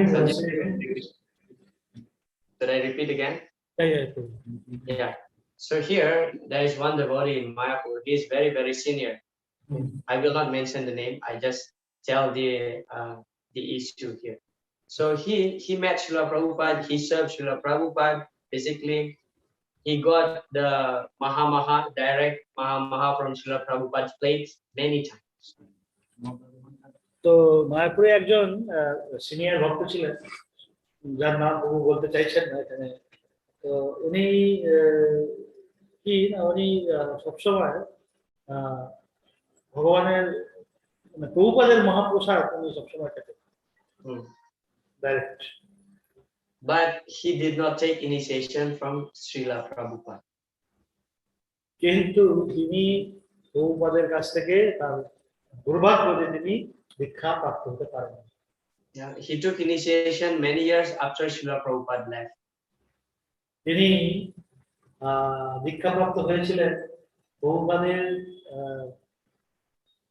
অন্তলীলায় যাওয়ার অনেক দিন পর। He could be Srila Prabhupada's direct disciple. Why not? তিনি প্রভুপাদের সরাসরি মানে ভক্ত হতে পারতেন, কিন্তু কেন তিনি হতে পারলেন? And I was wondering, and I asked, why you didn't take that opportunity when Srila Prabhupada is still on the planet? Why you didn't take that opportunity to take initiation from Srila Prabhupada? তো আমি জিজ্ঞাসা করলাম তাকে, কেন তোমার সেই সৌভাগ্য হয় না প্রভুপাদের কাছ থেকে সরাসরি দীক্ষা করতে হয়? And then he said that, oh, Vishnu, honestly, I tell you, I grew up in the wrong place. He said he's from America. I grew up in the wrong place, in the wrong association of the worldly minded people. He said, if Srila Prabhupada gave only two regulative principles, namely no meat eating and then no intoxication, no meat eating and no gambling. If Srila Prabhupada give only these two regulations, no meat eating and no gambling, I will take initiation at that time. তো তিনি বলেছিলেন যে বিষ্ণুরাজ, আমি এটা আমার সম্ভব হয় যদি বহুবার কিছু বিষয়কে গুরুত্ব দিয়ে বলতে যে তুমি আমি সাহায্য করো না আর গ্যামলিং করো না, তাহলে আমি হয়তো দীক্ষা নিতে পারতাম। Yeah, he told me to chant. I have no problem. I like to chant. No problem. তিনি বলেছিলেন জব করা আমার কোনো এমন অসুবিধা, আমি জব করতে পারি। To give up meat also no problem. I can do it easily. আমি আমি সাহায্য বর্জন করতে পারি। And gambling, I don't like gambling. Forget about it. আর আমি এইসব তাসপাস আর জুয়া এসব পছন্দই করি না। But he told me that to give up sex and drugs is impossible. কিন্তু ড্রাগস না নেওয়া, মানে নেশা না করা আর মাতাজিদের সঙ্গ করা আমি কিন্তু বলতে পারছি না, পারি না, ছাড়তে পারি না। Yeah, therefore he decided not to take initiation. তারপরে মনে করেছিলেন যে আমি দীক্ষার জন্য উপযুক্ত। So he took initiation like many years later when he's able to follow the four golden principles. তো তারপরে অনেকদিন বছর পর বৌবা চলে যাওয়ার পর, ধরা থেকে চলে যাওয়ার পর অনেক বছর পর তারপরে দীক্ষা গ্রহণ করেছিলেন। Yeah, because those days Srila Prabhupada was actually very, very merciful, and Prabhupada gave initiation very easily to the people, very easily. তো তখন প্রভুপাদ ভক্তদের প্রতি খুব সহৃদয় থাকতেন এবং প্রভুপাদ খুব সহজেই ভক্তদের আপন করে নিতেন এবং খুব সহজেই দীক্ষা প্রাপ্ত করতেন। Yeah. In the 1974, Srila Prabhupada visited Sydney in Australia. তো 1974 সিডনিতে প্রভুপাদ এই ঘটনা। Yeah. So the devotees get the notification just few days before Srila Prabhupada's arrival. And then Srila Prabhupada said, I will conduct initiation ceremony. So whoever wants to take initiation, just be ready. তো সেখানে প্রভুপাদ কিছুদিন গেছিলেন প্রচারের জন্য এবং কিছুদিন থাকার পরে তারপরে উনি বললেন যে এখন তোমাদের আমি দীক্ষা দেবো, তোমরা সব রেডি হও। Yeah. And then the temple president announced, okay, our Swamiji, our Srila Prabhupada will come after 2 days. Those who want to take initiation, please come here and register. Including the new Bhakta who just joined for 1 week. তো তারপরে temple president ছিলেন সিডনিতে, উনি announce করলেন যে প্রভুপাদ 2 দিনের মধ্যে আসছেন, যারা 1 সপ্তাহের মধ্যে যারা জয়েন করেছেন তারা আসুন, এসে তারা দীক্ষার জন্য নাম নথিভুক্ত করা, নাম রেজিস্ট্রেশন করা। And then at the time of, okay, Prabhupada arrived there, and then at the time of initiation, no, many of them, they don't know actually they have to follow these four regulative principles. তারপরে কিছুদিন পরে অনেকেই জানতেন না যে ওই সময় দীক্ষার সময় যে আমাকে এই 4টে বিষয়কে ত্যাগ করতে হবে। Yeah. And then at the time initiation, Srila Prabhupada, well, generally nowadays in our case, so we are asked by our spiritual master at the time of initiation, so what are the four regulative principles that you have to follow in the entire of your life?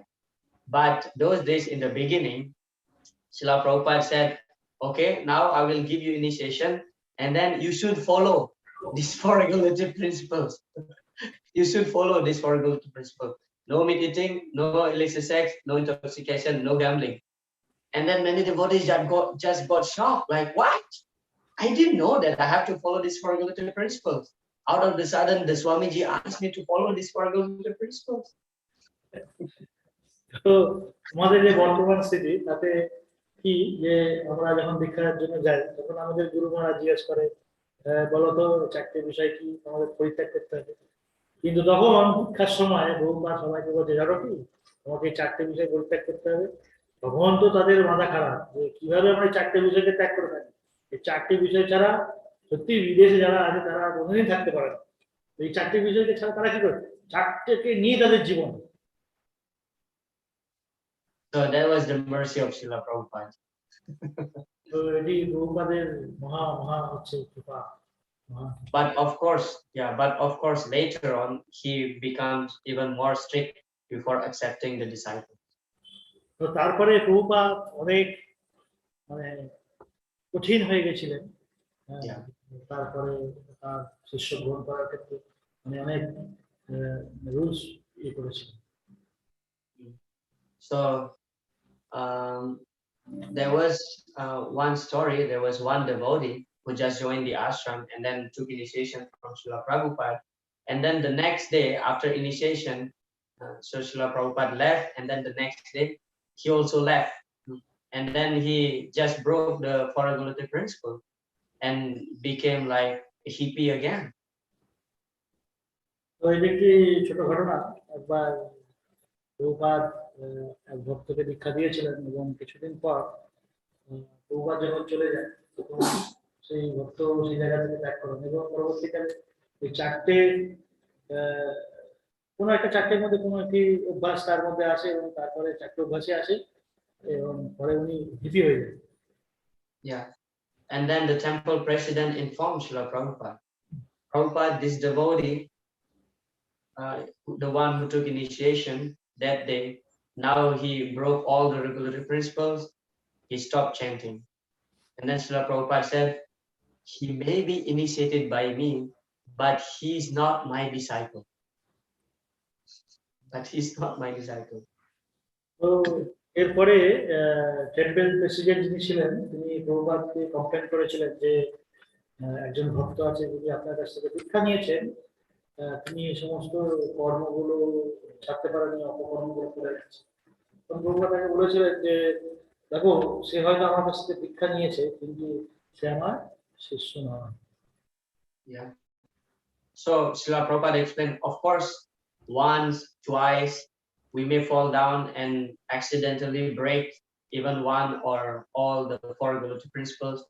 But if we have attempt to come back to practice Krishna consciousness in a good manner, so that's fine, that's accepted. I still can help you.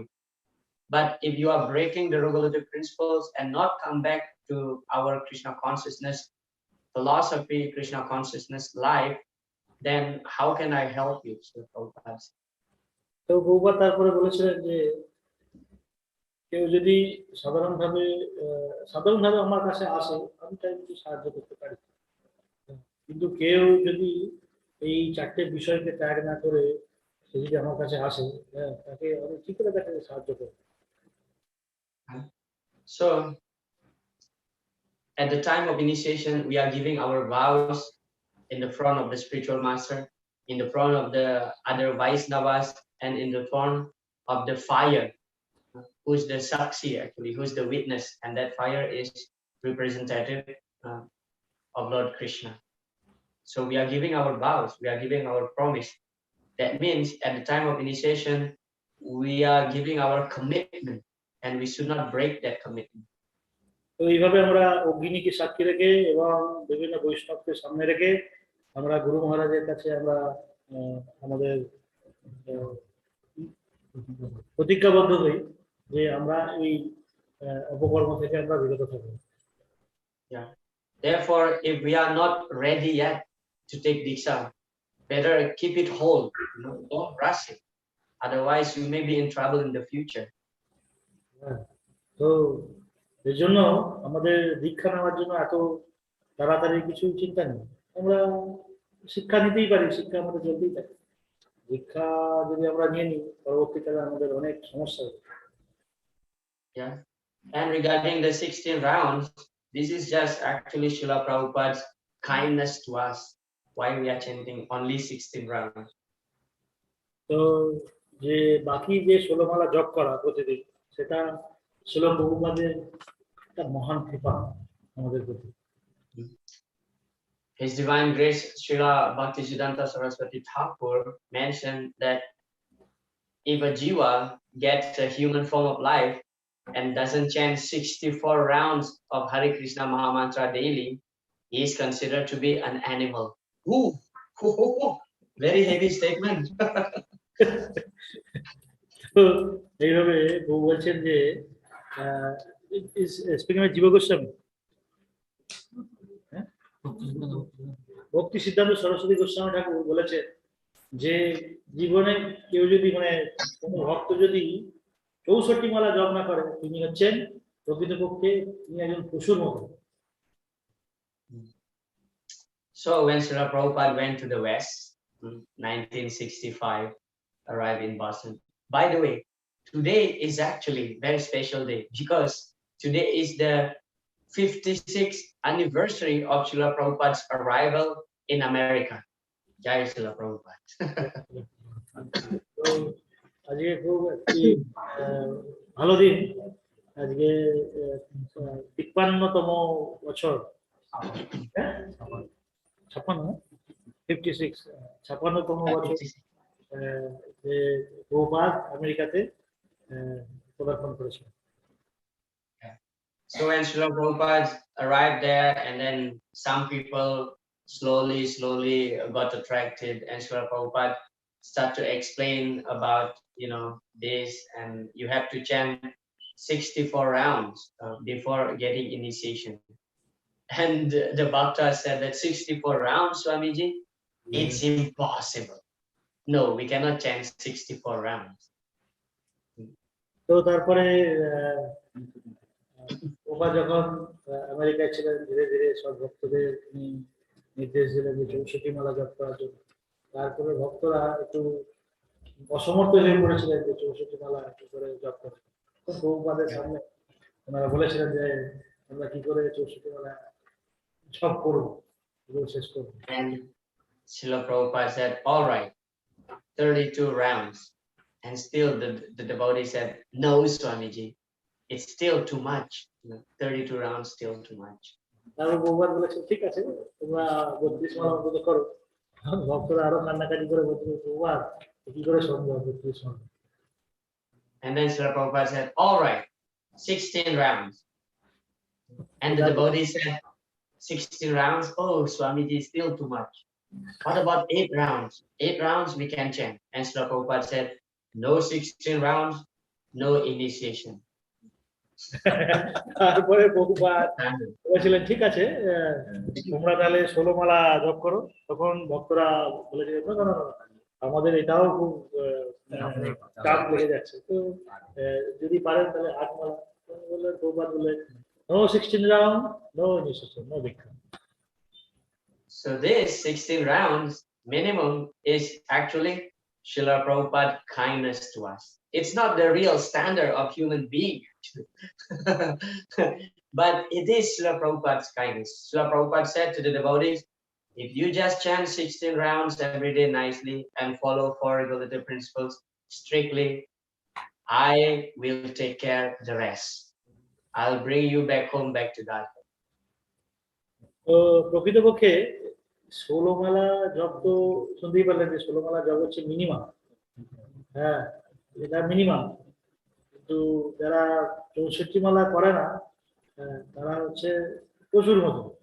হ্যাঁ, তো 16 মান minimum. কিন্তু প্রভুপাদ এখানে guarantee দিয়ে বলছেন যে 4টে বিষয়কে পরিত্যাগ করবে এবং 16 মালা প্রতিদিন জপ করবে, আমি তাদের সমস্ত ব্যবস্থা আমি নিজে গ্রহণ করবো, তাদেরকে আমি ভগবত দ্বারা ফিরিয়ে নিয়ে যাবো। এই প্রতিশ্রুতি প্রভুপাদ বিশ্বকে দিয়েছেন। Yeah, so this is Srila Prabhupada's letter. My advice is always chant 16 rounds minimum and follow the 4 regulative principles. All of my disciples, including grand disciples, all of my disciples must agree on this point. Otherwise, they are not my disciples, Srila Prabhupada said. My disciples must follow these principles, living either in heaven or hell. So Srila Prabhupada is not compromising on the 16 rounds and 4 regulatory principles. All of us should follow this, whether we are live in heaven, that means whether we are happy, or live in hell, whether we are in distress. Always follow these 4 regulatory principles. Otherwise, Prabhupada cannot save us. আমার সিদ্ধান্ত যে প্রভুপাদ বলছেন যে আমার সিদ্ধান্ত যে 16 মালা জপ করবে এবং এই 4টে নিয়ম যে পালন করবে, যদি প্রয়োজন পড়ে সেই ভক্ত যদি কোনো স্বর্গে থাকে বা নরকেও থাকে, আমি সেখান থেকে তাকে উদ্ধার করে নিয়ে আসবো। So, thank you very much. That's the end of our discussion for today. It's already 3 hours. Just to conclude, that we already discussed about the Guru Padashraya, we discussed about Prabhupada's Padashraya, and we discussed about how to choose the spiritual master. We discussed about the initiation vows, and we have to be very strict and putting our commitment very seriously in the following of this initiation vows. Otherwise, don't take initiation if you're not ready yet. Otherwise, you will be in trouble in the future. Hare Krishna. তো আজকে যে summarise করা যায় পুরো আজকে আলোচনা বিষয়কে আজকের ক্লাসকে, তাহলে আমরা বুঝতে পারছি যে প্রথমে কিভাবে আমাদের চরণাশ্রয় নিতে হবে প্রভুপাদের কাছে, এবং তারপরে কিভাবে চরণ কমলে গুরুদেবের চরণ কমলে আশ্রয় গ্রহণ করতে হবে, এবং পরবর্তীকালে কিভাবে গুরু নির্বাচন করে আমাদেরকে দীক্ষা নিতে হবে, এবং দীক্ষার সময় 4টি বিষয়কে আমাদের গুরুত্ব দিতে হবে, এবং তার সাথে সাথে 16 মালা জপ অবশ্যই। যদি কেউ এই বিষয়গুলো যদি কোনো রকম যদি ডাউট থাকে বা তা যদি অসমর্থ হয়, তাহলে অবশ্যই তাকে কিছুদিন ওয়েট করা দরকার আছে, এবং তাকে শিক্ষা আরো আরো আরো বেশি করে গ্রহণ করতে হবে। হ্যাঁ, এই কারণে তার ভবিষ্যতে সে যদি এখন দীক্ষা নেয় এবং দীক্ষা নেওয়ার পরেই মানে এই পাপ কাজগুলো যদি করতে থাকে, তাহলে তার পরবর্তী জীবনে সমস্যা হয়ে যাবে। তাই কোনো তাড়াহুড়োর কোনো বিষয় নয়, সে চিন্তা ভাবনা করে আরো কিছুদিন এই প্র্যাকটিস গুলো করে যেতে পারে, করে যাওয়ার পরে তারপরে দীক্ষার জন্য প্রস্তুতি নিতে পারে। All right, since it's already 3 hours, those who want to leave the class, those who want to leave the meeting, you get my permission, no problem, because there are some questions here in the chat, and also hands up from Ksenia and also Oksana. So I will take that into a discussion, but I'm saying if you want to leave the class, no problem, you can leave now. It's getting too late and you may have some other engagement. So, but for those who still want to be here, you are welcome. All right. ধন্যবাদ সকলকে। আমাদের class আজকের জন্য পরিসমাপ্তি হয়েছে, 3 ঘন্টা class হলো আজকে। তো এখন কিছু ভক্ত আছে চায়না থেকে সম্ভবত, তো তারা হাত তুলেছে, তারা কিছু প্রশ্ন আছে। আপনারা যদি মনে করেন আপনারা এই ক্লাসে থাকতে পারেন, তাছাড়া প্রভু আপনাদেরকে পারমিশন দিচ্ছে, আপনারা ক্লাস করবেন। Yeah. So there is a question from Alina Mataji. She said that please tell us about onion, mushrooms, and garlic. Does this refer to a violation of regulatory principles? Yeah. Regarding onion, mushroom, and garlic, we are not advised to take this onion and garlic. Yeah, that's also considered breaking the one of the 4 regulatory principles. Why? Because our principle is that anukulyas sankalpa pratikulyas varjavam. So it is described that there are 6 symptoms of saranagati, or fully surrender. And the first to mention is that anukulyasa sankalpa. That means we are avoiding something which is not favorable for our devotional service. No, anukulyasa means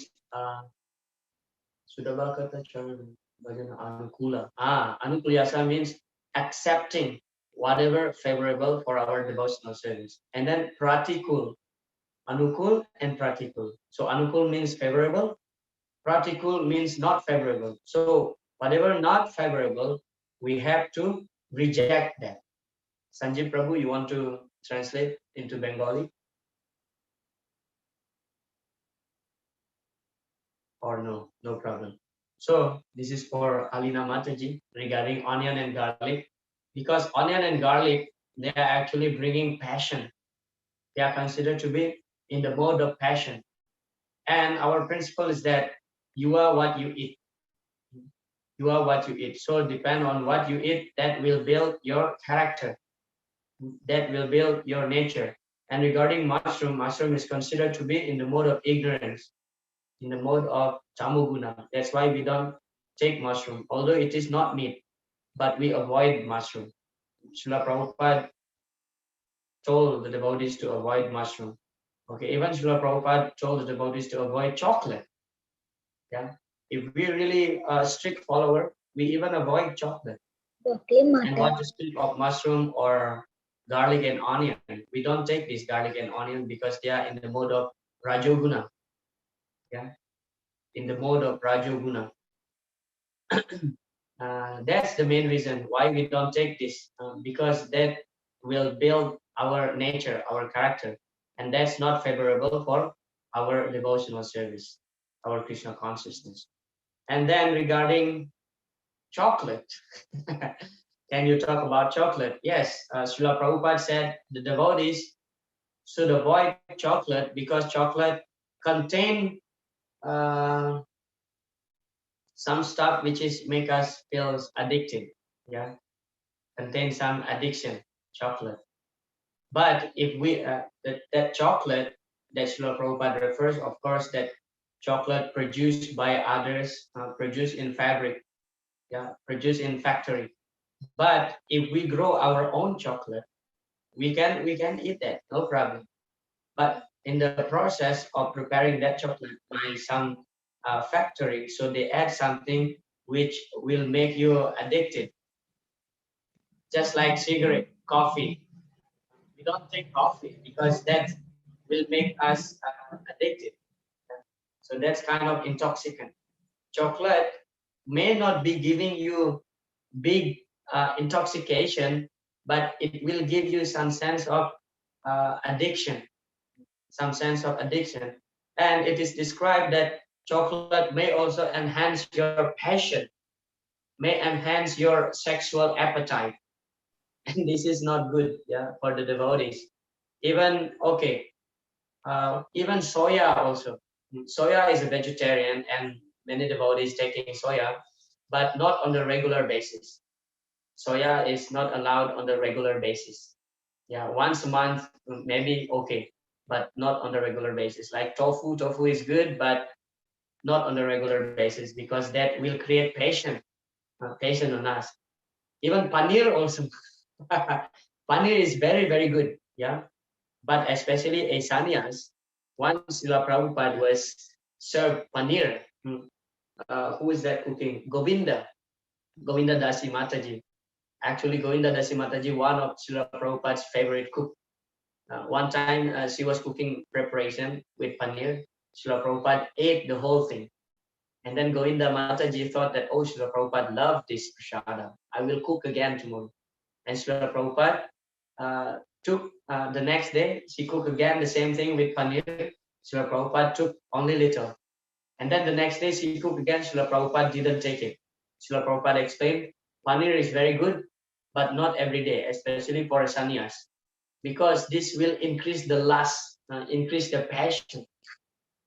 Okay, it's not breaking the regulatory principles, but it's not so favorable for our devotional service. But as far as garlic and onion are concerned, so we are advised to strictly avoid this because that's very detrimental.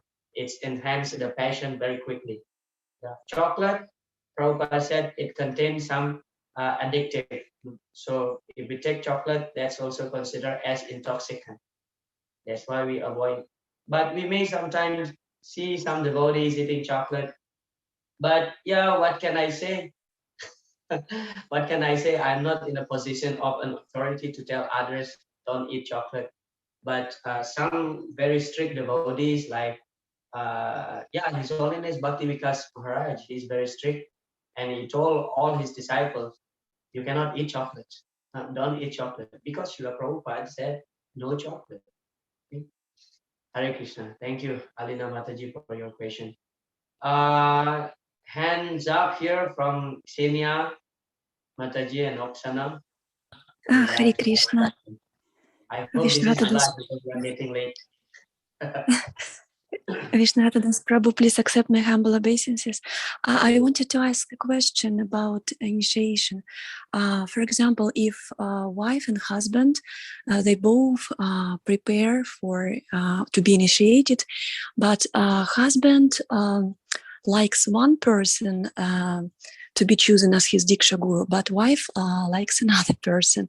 So what will be better in this situation if they will choose the Diksha Guru according to their mood, as you explained to us today, or if wife will respect and follow the choice of your husband and just choose the same person as a Diksha Guru as he did. Hare Krishna. Thank you. Very, very nice question, Mataji. Thank you. I appreciate that so much. In the beginning, before taking initiation, I have the same thinking, I have the same question.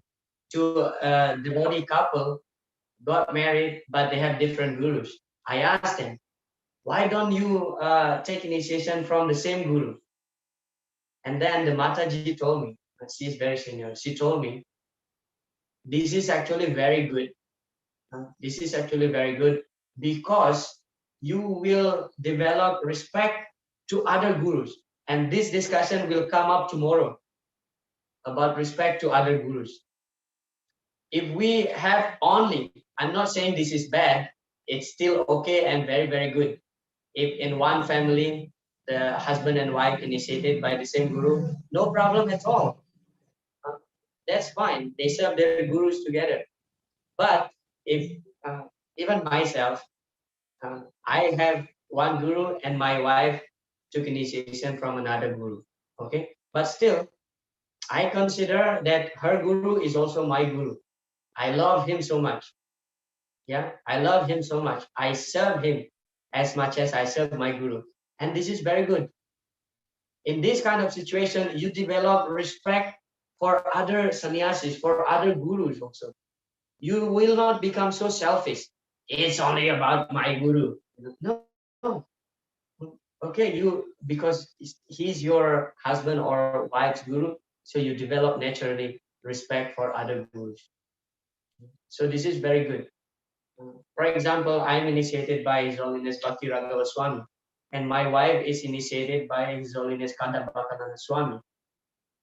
And I love Kadambakkananda Swami as much as I love Bhakti Raghava Swami Maharaj.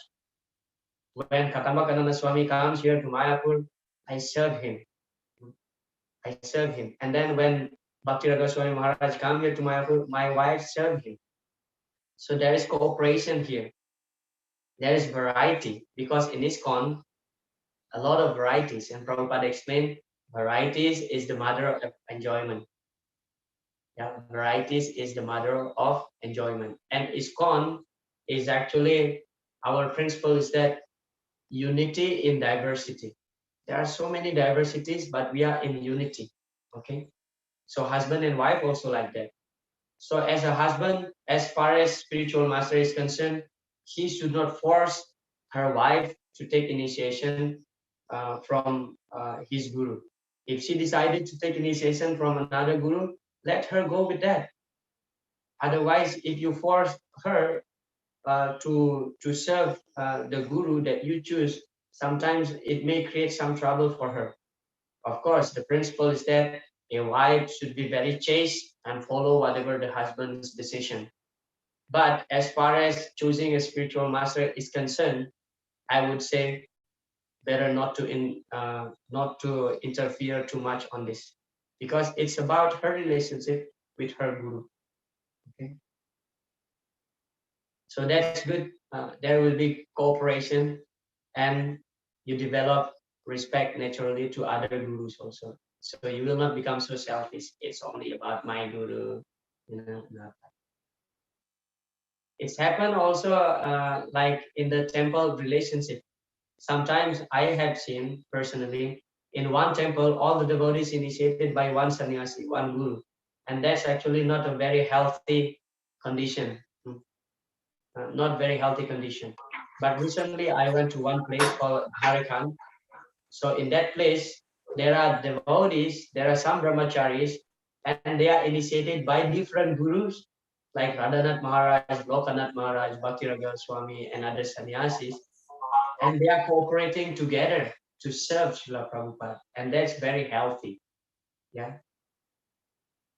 So, Mataji, that's my response. I hope that's satisfied your questions, inquiry. In case if you still or any other devotee still have some question, you can ask tomorrow before we start the class tomorrow because it's getting too late. I thank you very much for being patient, listening from me. Hare Krishna. Pancha kalpataru vyascha kripa sindhu eva cha patitanam pavanebhyo vaishnavebhyo